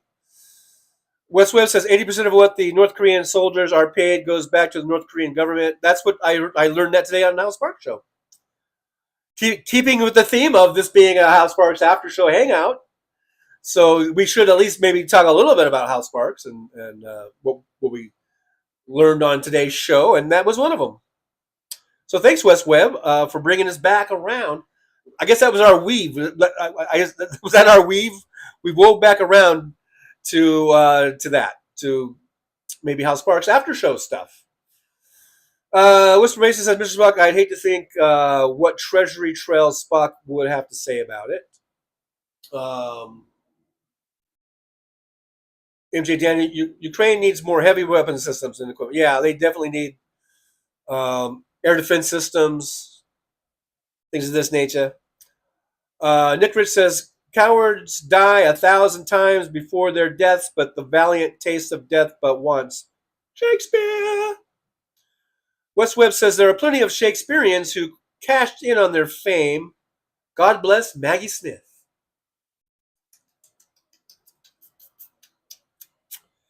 And what's that other dude, that one dude who makes all those Shakespeare movies? Brana? What's Brana's name? Brana? Mr. Spock, Juliet Letters by Elvis Costello. Big Hook says, I think the interpretation that Dims live on Earth 1 and Repubs live on Earth 2 is very accurate. We have to explain the realities of life to 5-year-olds who believe in crazy stuff. Sad. Sad. So sad.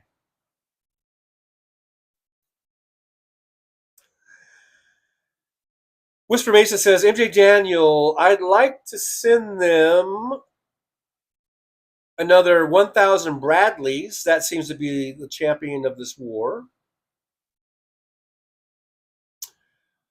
MJ Daniels, Democrats could afford to be more aggressive in prosecuting the corrupt in the GOP. I believe so. I agree. We need to turn that up a notch or two. And you know what? Kamala Harris, big time AG, right? A big DA, an AG. Maybe we will see under a Kamala Harris administration the Democrats turning that up a little bit, you know?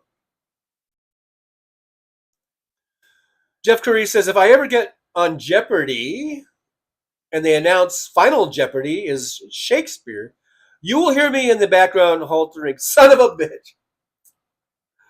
The Grinch, to be or not to be? Wes Webb says, some children are raised far too innocently. Real life comes as a shock. Oh, yeah, as well as that. Kenneth Branagh. Yes, Kenneth Branagh. He does a lot of Shakespeare.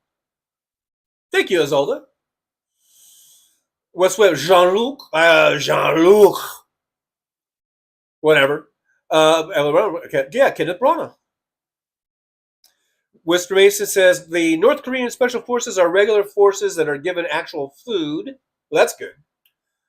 They've already been the subject of HIMARS attacks and have lost significant numbers.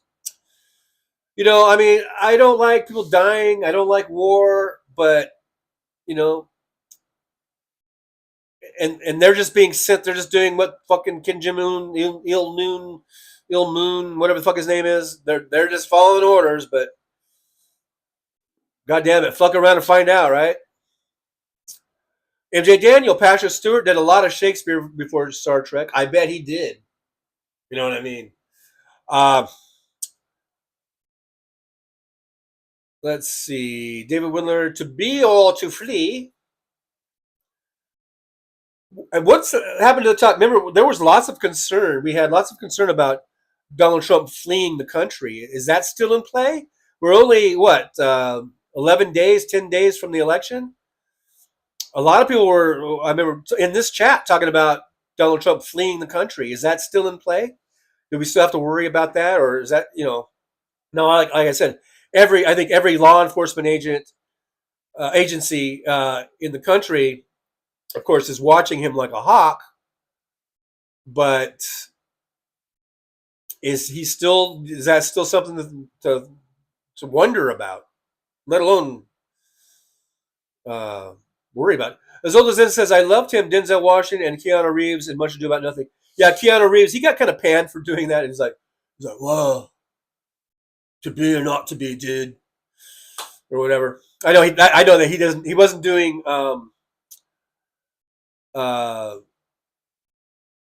it's the different play. He wasn't doing whatchamacallit, but still, I can't think of any other lines, Westwest says, laughing out loud, you might be surprised, Whisper Mason, you might even know it was him under all the makeup. I don't know who you're talking about. I skip stuff, so I don't know exactly who you're talking about.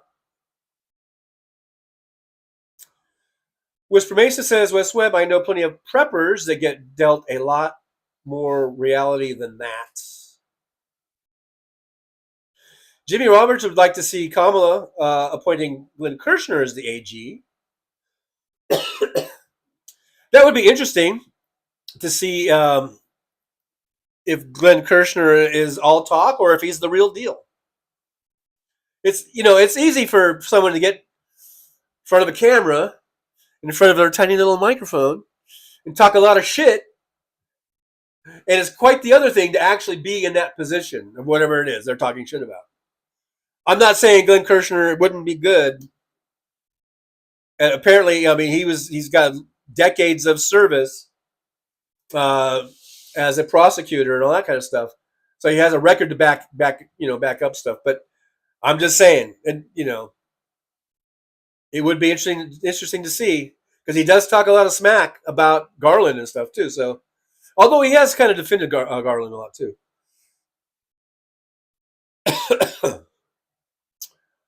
Minus Kevin Anderson and Nick Rich. Women say, "Keep your hands off my uterus." In Shisharian, it would be, "Doth not toucheth my pussy willow, thy pussy willow shall not be toucheth." Mr. Spock, I used to have Shakespeare by the Sea. I watched a show once, won free tickets. Forget what it was. They all seemed to blend together. And I was really stoned. Watching Shakespeare while stoned, that would probably be a trip in itself. Or mushrooms, maybe. That might be the way to go. I don't know. Big Hook says, Tony Michaels has been advocating that we get an attorney general who will pursue the insurrection in his Congress and the Senate, perhaps Sally Yates. Jeff Curry, I hope he flees. Be hard for his maggots to defend that. Mr. Spock, the one with the ghost, I think. Yes. God damn it. Why can I know it's not Macbeth, but it's the one that's very similar to Macbeth. It's the Dane, king. As old as Emma Thompson was great too. And yes, Emma Thompson was married at one time to Kenneth Branagh. So there you go. Whisper Mason, they could prevent Trump from fleeing by placing a shallow ramp in front of his plane door. Wes Webb laughed at that. Mr. Spock, you missed it again. It is usually Hamlet. There it is, Hamlet. God damn it. Or Romeo and Juliet, because the actors are very young.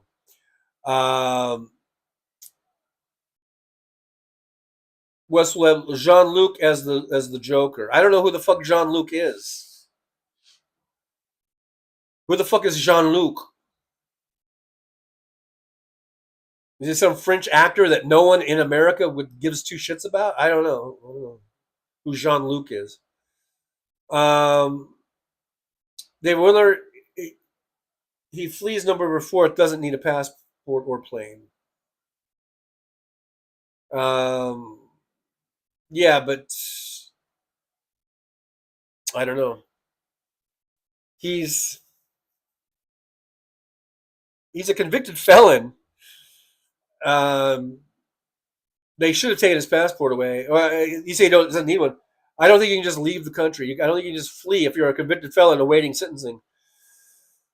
Nick Rich says, Justice Matters. Glenn is the real deal. Mike Williams, Glenn, Jack, or Sally Yates for AG. Mr. Spock is supposed to be neither region. Jeff Curry watched the gods must be crazy when stoned. That was so hilarious. I think everything is more hilarious when you're stoned.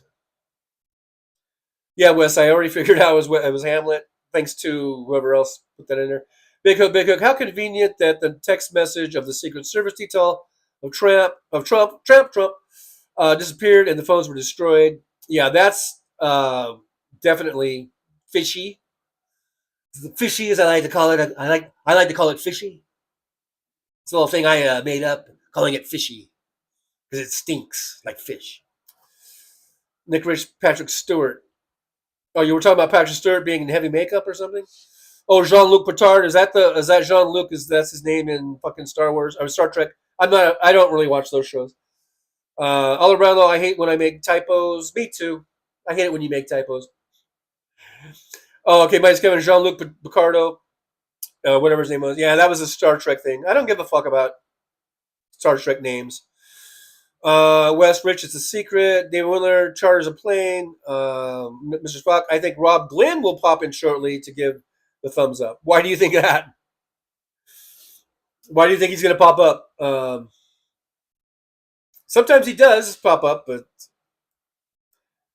I think if he was going to, he would have been by now, because we're almost at 2 hours. Nick Rich, everybody must get stoned. Everybody must get stoned. MJ Daniel, John Luke as the Joker, make it so. Wah ha ha ha. Has anyone seen the new Joker movie? The sequel? Now, I saw the trailers to it with Joaquin Phoenix, of course, reprising his role as the Joker, and Lady Gaga as what's her face. And I thought it looked fucking phenomenal. The trailer, I thought, oh my God, this looks awesome. Now, I have not seen the movie yet, so let's not do any spoilers.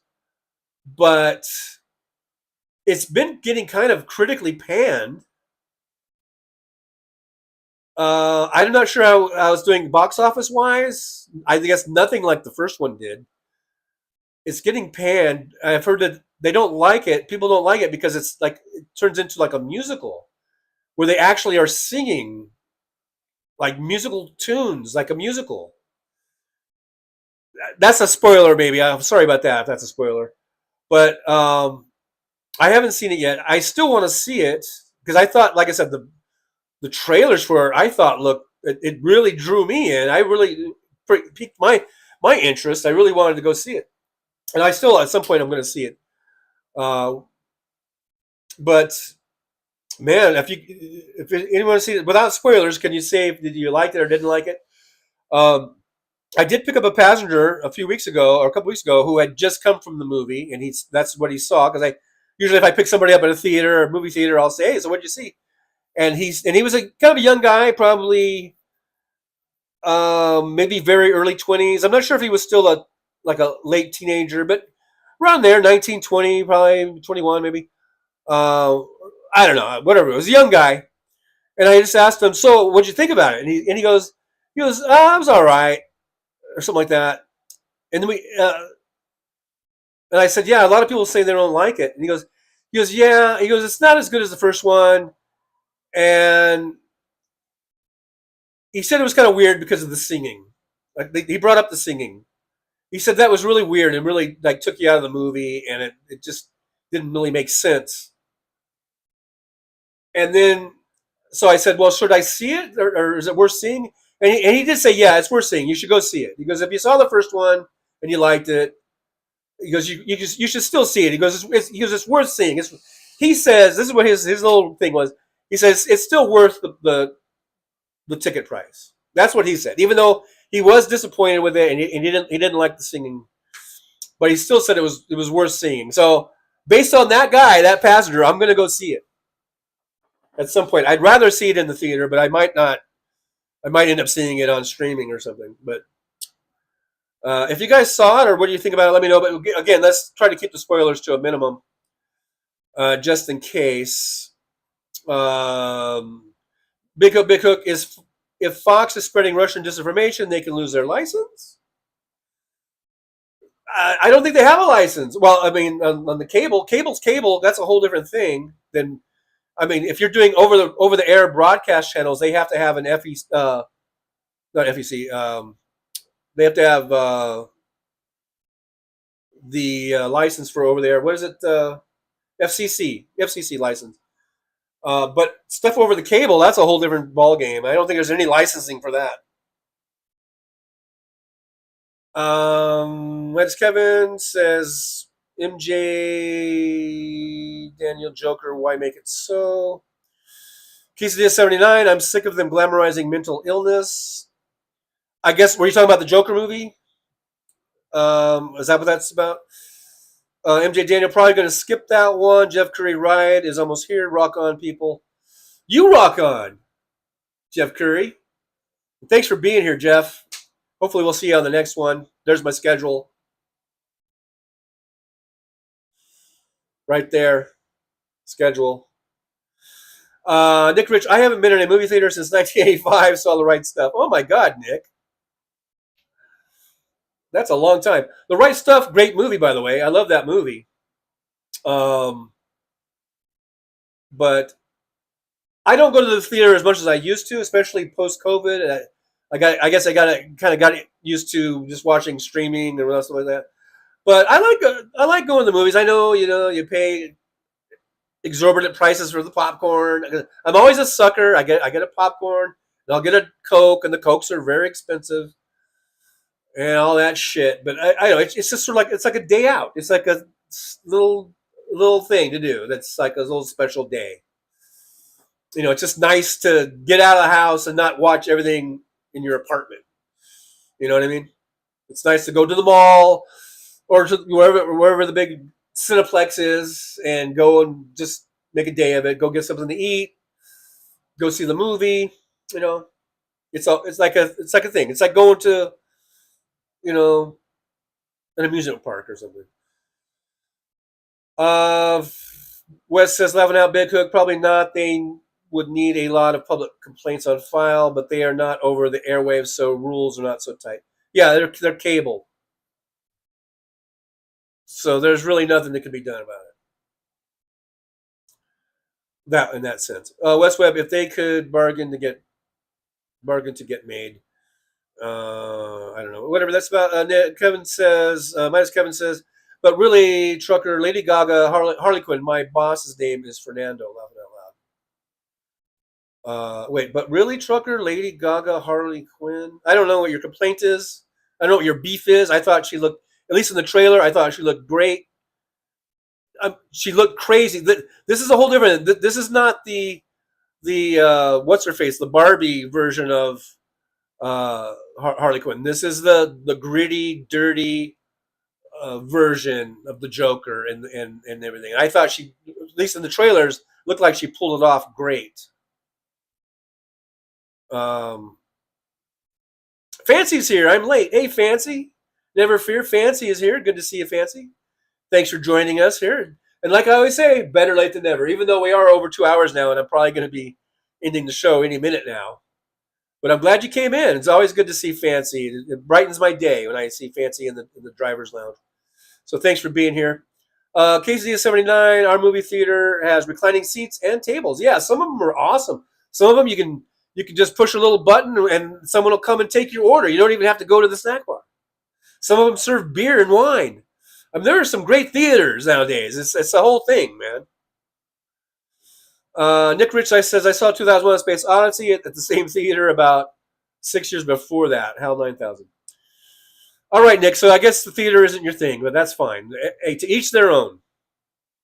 To each their own. West Webb says, hey, Fancy, you never let me down.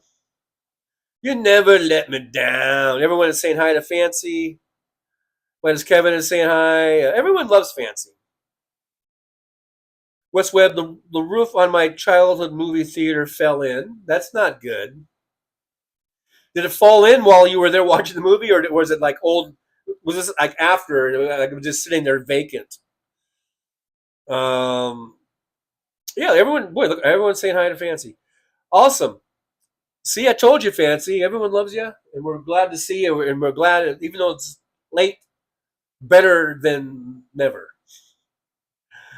But yeah, I guess with that, we might be ending the show here in a minute now. We have 35 watch and 84 thumbs ups. Thank you guys so much for hanging out with me. I know sometimes I get a little cantankerous. Sometimes I get a little angry a little angry tone in my voice, and some people can't handle that and they have to leave. And that's, if you need to leave, I just hope you'll come back whoever leaves. I hope you come back. And we're just hanging out. Wes says no. Just a few weeks ago, empty and vacant. Not enough money to save it. Well, I'm glad it was empty and vacant when the roof caved in. Minus Kevin says fancy is our treasure. Yes. But let's see, what else do we need? Is there something? Is there anything we need to talk about? Okay, vote blue for all that's dear to you. Trademark Trucker John. Regardless of what Wes Webb says, we're going to vote blue. Voting blue is better than voting red. I'm going to stick to that to the day I die, unless some things radically change between now and whenever it is that I die. I'm going to be advocating for the Democratic Party, and I will stick to it that the Democratic Party is by far, by leaps and bounds, better than the Republican Party. Notice I never said anything about evil. Okay, I didn't say the Republican Party was evil. I just said the Democratic Party is by leaps and bounds better than the Republican Party. By leaps and bounds. And if there are those issues that are dear to you, like health care and sensible gun safety laws and Social Security and Medicare and a woman's right to choose, a woman's right to her own bodily autonomy and getting good health care, if all those things are dear to you, then you need to vote for Democrats. Because the Republicans don't give a shit about any of that. Not one shit. That's my message. Also, go Dodgers. Let's beat them tonight. Let's beat those Yankees. The Dodgers are the Democrats. The Yankees are Republicans. So that's how I look at that too. So not really. I'm just a Dodger fan. I don't give a shit really about the Yankees. But we need to beat the Yankees tonight. So let's go Dodgers. Who's going to be the hero tonight? Is it going to be Shohei Ohtani? Is it going to be Mookie Betts? Will it be someone like Tommy Edmonds, who was the NLCS MVP just last week? Really sort of, no one would ever think, if you're going to think about MVPs, you're thinking Shohei Ohtani or Mookie Betts or Freddie Freeman. So who's going to be the hero tonight? Is it going to be a Dodger? Is it going to be a Yankee? Will it be Aaron Judge? Will it be Giovanni Stanton? A very Italian first name and a very Anglo last name, I think. Will it be Juan Soto? Or will it be one of their sort of unsung heroes? Will it be Doogie? Remember Doogie? Doogie, he was a Dodger. He came up as a Dodger, and then he went to Boston, and now he's playing for the Yankees. And he had some outstanding plays last night in the outfield, and I think he had a big hit too. Who's going to be the big hero tonight? The big sports hero, the big World Series hero. Who will it be tonight? Of course, I'll be rooting for the Dodgers. Go Dodgers, go blue, because the Dodgers. They're blue, man. They are the big blue wrecking machine. They are everything blue. That's Dodger. That's Dodger blue, man. I bleed Dodger blue. Tommy Lasorda says, I bleed Dodger blue. So it's all tied together. Vote blue for all that's dear to you, both at the ballot box and in your rooting of World Series. Wayne Gowan, blue down ballot. Yes, all up and down that ballot. Just get it all up and down that ballot like this. You can do a little side to side, a little of this, blue all up and down it. You can swirl it, do a little swirling action, back and forth. Mix it up a little bit. Do the alphabet, whatever, all up and down that ballot. Blue. Fancy says Mookie. Do you think Mookie's going to be the hero tonight? Could be. Let's see. Steve Sayers is here. Steve said democracy will prevail. Yes. Nick Rich, 422 Eastern. Brooklyn, New York, 471. I like movies. I just hate the audiences.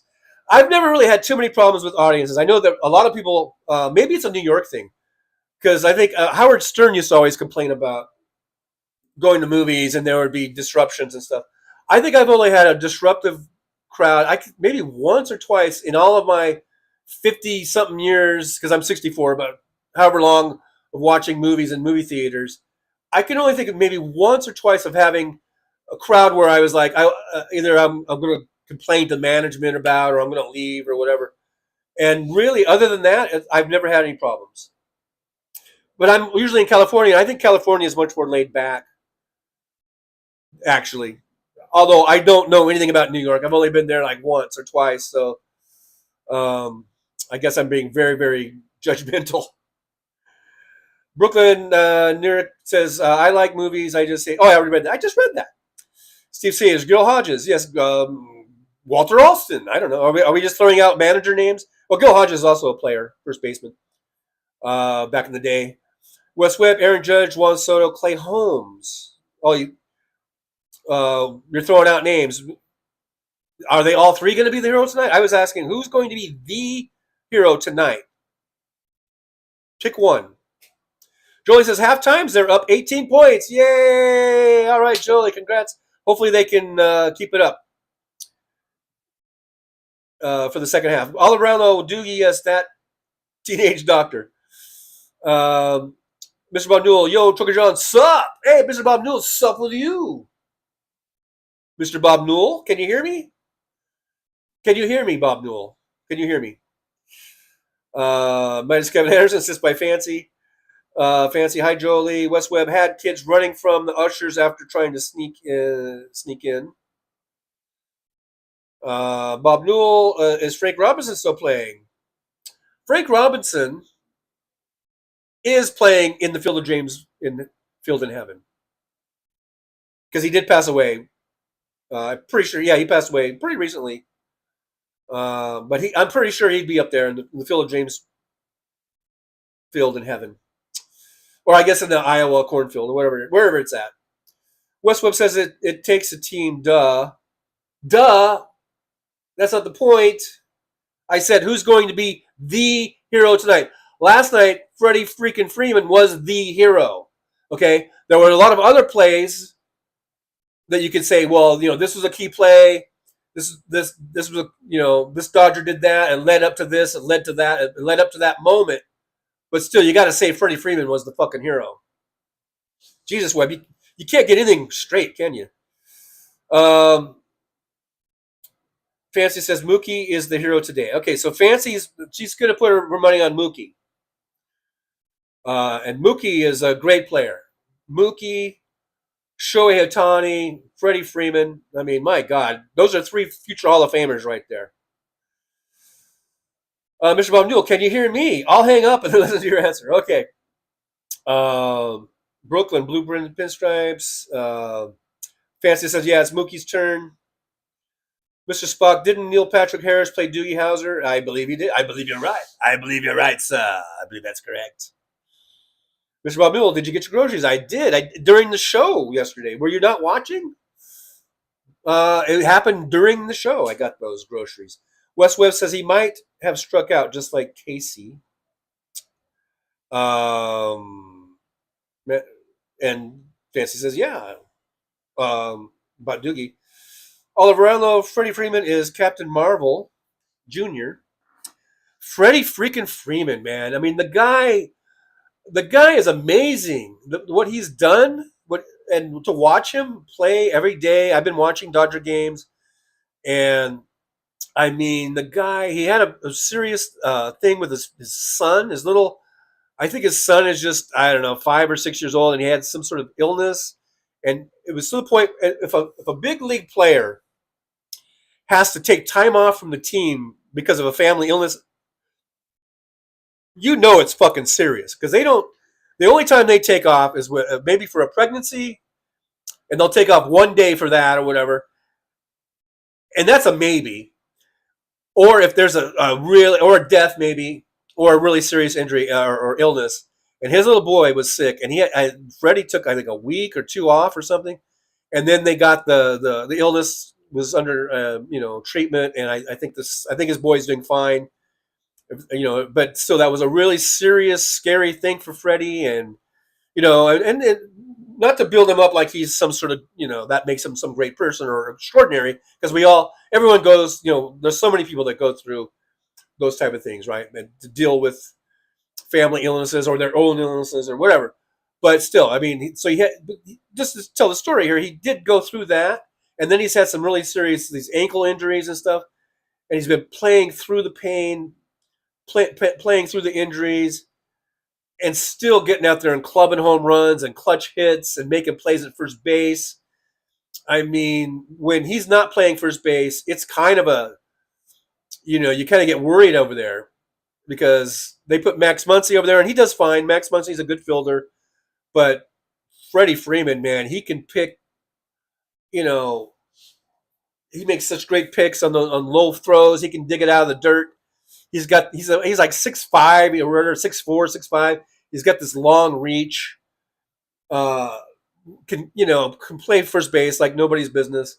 And then on the top of that, great hitter, great clutch hitter, as we saw last night. And he's his first at bat, he had a triple, running the bases like a gazelle. I thought he looked great. Didn't see any indication of it being on a bad ankle. And he was able, since they wrapped up their series with the Mets, and I think he sat out that last game or whatever, so he was able to get about a 5 or 6 day rest and treatment of that ankle, and you can see it really did pay off yesterday. So anyhow, Freddie Freeman's great. He is Captain Marvel, and I'm looking forward to it. My son even said, because my son bought me this jersey. This is a Clayton Kershaw jersey. It's got Clayton Kershaw's number on the back. And my son has a Mookie Betts jersey. And he bought me this a few years ago, this jersey. So, but we were talking last night, and my son was like, now I need to get me a Freddie Freeman jersey. And I was like, yeah, I know. Me too, So it's kind of funny. But I don't know. I love baseball. I love the Dodgers. I love democracy. I love Joe Biden. I love Kamala Harris. Vote blue. Make sure you guys are voting. If you can do early voting or same day voting, whatever you do, but make sure you vote.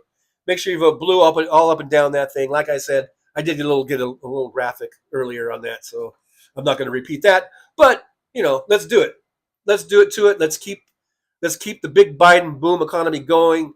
Kamala Harris is going to even make it bigger and better, and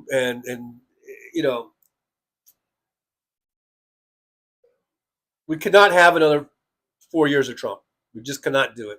We won't survive it. And that's not hyperbole. We will not survive another 4 years of Trump. I mean, it'll just be hell. It'll be absolute hell. So let's get out there and vote.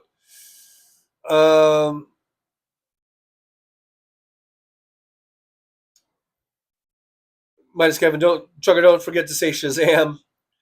West Webb, laughing out loud. I think they are still illegal. I don't know what you guys are talking about.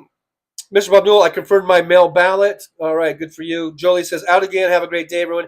Thank you, Jolie, for being here. I'm going to shut down. We're going to shut down in just a minute here. And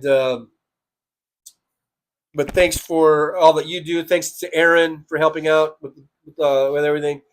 And thank all you guys for being here. Even Wes Webb. I'm glad when Wes is here. Actually, he's kind of that guy. He's kind of a dick, but you still like him. You know what I mean? He's not so horrible that he's not like Donald Trump. Like if Donald Trump was, let's say we're buddies and Donald Trump was one of our buddies or one of the people that kind of hangs out, I'd be like, I don't want anything to do with that motherfucker. He's like toxic and horrible. But then Wes Webb would be like, yeah, he's kind of a weirdo, kind of a dick, but yeah, he's all right. Yeah, come on, get over here. Get over here, Wes. That'd be like, come on, have a beer. Just have a beer, But if Trump was there, you'd be like, get the fuck out of here, or I'm gonna kick your ass. That's what you do to Trump, right? It's like, motherfucker, you get the fuck out of here, or I'm gonna kick the shit out of you, motherfucker. But with Wes, it'd be like, get over here, all right, you fucking weirdo, come on. Get a beer. Get a beer over here for Wes. Okay. All right. And then we would just talk our shit, right? All right. Bob Newell, am I a dick? No, I don't know. I don't know you as well as I know Wes. So you might be, but from what I've seen, not really, I guess. I don't know. Kind of funny, I guess. Josh, what's good today? Josh, you're just getting here. We're leaving now. It's over. Josh, it's over. The show is over. It's over! All right, underneath, I don't know if you guys can see what I'm wearing. Here, maybe I should point this down a little bit. Underneath my cool-ass shit Dodger jersey that my beautiful son bought me, underneath is Boston Brian, Blunt Politics. That's tomorrow. You guys check out Boston Brian tomorrow. I guess he's like, I think it's 10 o'clock Pacific. So is it 10 o'clock Pacific time? So what is that, 2 o'clock Eastern? Whatever time it is. You guys can figure it out. You guys all know. I'll see you guys. I'll be hanging out in Boston Brian for a little bit. And so that's Boston Brian t-shirt. You guys can hang out over there, and I'll see you over there. And then I will be back on Monday. No, I'm not on Monday. Well, we'll try to do a members-only Monday. I've been trying to do members-only Monday. So for all you members, we'll have a special little show. Maybe I'm thinking 11 a.m. Pacific time. Mondays only. Members-only Mondays. I need to make a sign for that. Like I have this schedule here. I need to make another thing for that. Members-only Mondays. Let's shoot for sometime after Hal on. He does his show from 9 to 11 usually, right? 9 to 11. And so we'll shoot for a members-only Monday right after Hal. So you got to be a member if you want to be a part of that. And then Tuesday, there's the schedule, 9 a.m. Pacific time. All right, guys, so we'll see you then. Thank you, everyone, for being here. Mr. Zombified, it's over, Johnny. It's over, Johnny. Fancy, you can start over, Trucker John. Kevin Midas Kevin says, yay for BB. Is that for baseball? Fancy says, that's nice. Both shirts, thank you so much. West Webb's Dodgers and Boston don't go together. Well, they do in this sense. We're talking about Boston Brian. West Webb, 1 p.m. Eastern for Boston Brian show. Let's see, that's 10, 11, 12, 1. Yes, 1 p.m. 1 p.m. Eastern. It's 10 o'clock here. I guess it's noon in the Central Time Zone. Minus Kevin Anderson, Mom. Yeah, members only Monday. Monday's only members. Either way, you want to do it. We'll see you there on Monday at 11 a.m. ish. Maybe just do like I did today. Just whenever Hal ends, we'll do that. Josh says members only sounds like a sausage fest. Well, no, there's lots of tacos there too. I guess I don't know. We get tacos. We get tacos and sausage, or even a sausage taco. I don't know. Fancy says 12. West Webb, green people only. Green people only. Yeah, there they are. Oh, damn it, Nick. Damn you, Nick. Damn you, Nick. Oh, you thought you were going to end the show without tough cookie, huh, Trucker John? Well, I got another thing for you. Motherfucker. That's right, Tough Cookie cusses. He cusses like a motherfucking sailor. You're goddamn right I do. And you thought you were going to end the show without me making an appearance? Well, fuck you, Trucker John. Fuck you and the horse you rid on and on. Trucker John. And by the way, I'm Team West, so fuck you, Trucker John. I'm Team West all the way. Trucker John and your stupid bullshit. Of course the rural poor don't get the attention they need. Democrats, of course they ignore them. Anyhow, I think I just out bullshitted myself. Anyhow, I'm not gonna let you into the show without old Tough Cookie showing up. All right, just try it. Try that shit one more time and see what happens, Trucker John. You ever see someone get their ass kicked by a cookie. You don't want to see it, believe me. You don't want to see that. Because there's no way of winning that. Because if you beat up the cookie, well, then you beat up a cookie. Big deal. But if the cookie beats up you, then you're really a fucking pussy. So don't even try me, Trucker John. Don't even try me. Thinking you could just ignore me and go do the show without me. Fuck you, Trucker John. All right, calm down. Calm down, Tough Cookie. Jiminy Christmas. What's that all about? Old Tough Cookie there. Just talk about blue. Jiminy Christmas. I'm here to restore a little calmness. I mean, we were getting pretty calm. And then Tough Cookie, like a bull in a china shop. My goodness gracious. What's that all about? Anyhow, yeah, so I'm also decked out in my Dodger gear, as you can see. Me and Trucker John, we do have that in common. Hey, what was that? There was like a beard that was like in my eyes. How the goobly gook did that happen? That was weird. That was like a glitch in the Matrix or something. Yeah. Anyhow, guys, I just want to say, come in and try to restore some order here. Tough Cookie just really might have put a bad taste in your mouth. I don't know. That's probably why no one has ever. That's why he's still alive, I guess, because he's so tough and doesn't taste good. Look at there, they did it again. Look at there. There's like this invisible beard that's just floating, and I'm scared now. I got to admit it. I'm a little scared. There's like a floating beard, and I think it might swallow me up or something. I don't know. What the hell? That's the weirdest, scariest thing I've ever seen in my life. It's like a purple beard ghost. And I never really believed in ghosts until now. Now I believe. Yeah, Mr. Zombie Ghost Beard. I think that was what that was. And quite frankly, I'm frightened. So, wow. On that, I think I'm going to go get some ghost hunters or something. All right, guys. Well, thanks for being here. Just wanted to say hi. All right, so those dudes popped in. All right, guys. Thanks so much for being here. It just wouldn't be a show if we didn't have Tough Cookie and Paul the Purple Beard guy jump in. So they just have to. All right, guys. Like I said, I'll see you either Monday for the members, and we'll see you Tuesday for everybody. And until then, have a good weekend. Enjoy your time off from the Trucker John Show, and make sure you vote. Make sure you vote and vote. Let everybody else know about voting and encourage people to vote and all that good stuff.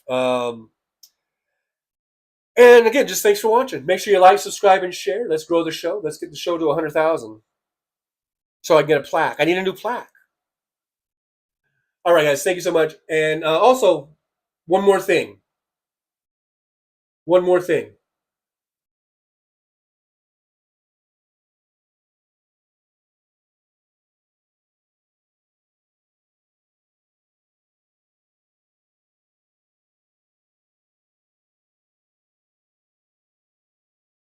Well, it's time to say goodbye.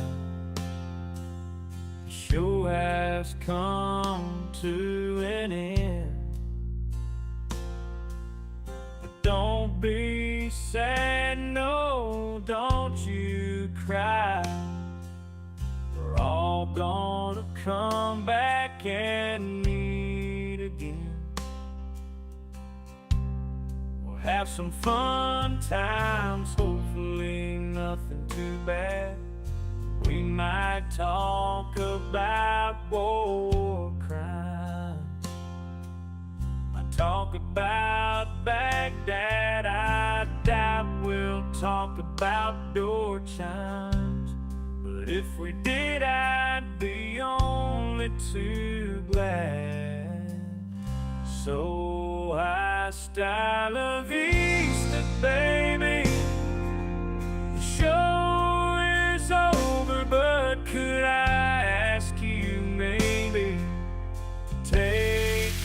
shower.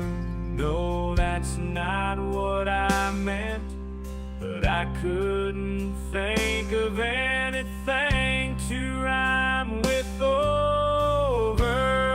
Now my whole rhyming scheme is all screwed up. Oh shit, I should have stuck to truck driving, who I try to kid. At least when I was out there driving, I could handle a skid, but doing this live stream, baby, has been a real kid. So I hope to see y'all again right here on the Trucker John live stream. We're gonna do it again and again, right here in the Trucker John live stream.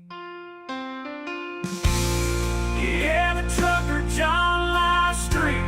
We're gonna come back and do it all again. No, this ain't no dream, this is where we win, right here on the Trucker John live stream. No, it's time to say goodbye, the show is coming in. But don't be sad, no, don't you cry, we're all gonna come back and meet again.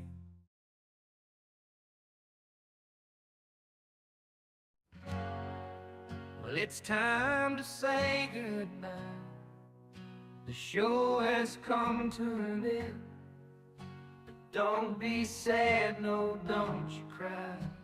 We're all gonna come back and meet again. We'll have some fun times, hopefully. Nothing too bad. We might talk about war crimes, might talk about Baghdad. I doubt we'll talk about gold chimes, but if we did, I'd be on too glad. So hasta la vista, baby, the show is over, but could I ask maybe to take a shower? No, that's not what I meant, but I couldn't think of anything to rhyme with over. Now my whole rhyming scheme is all screwed up. Oh shit, I should have stuck to truck driving. Who am I trying to kid? At least when I was out there driving, I could handle the skid. Doing this live stream, baby, it's been a real kid. So I hope to see y'all again, right here on the Trucker John live stream. We gonna do it again and again and again, right here in the Trucker John live stream. Yeah, the Trucker John live stream. We're gonna come back and do it all again.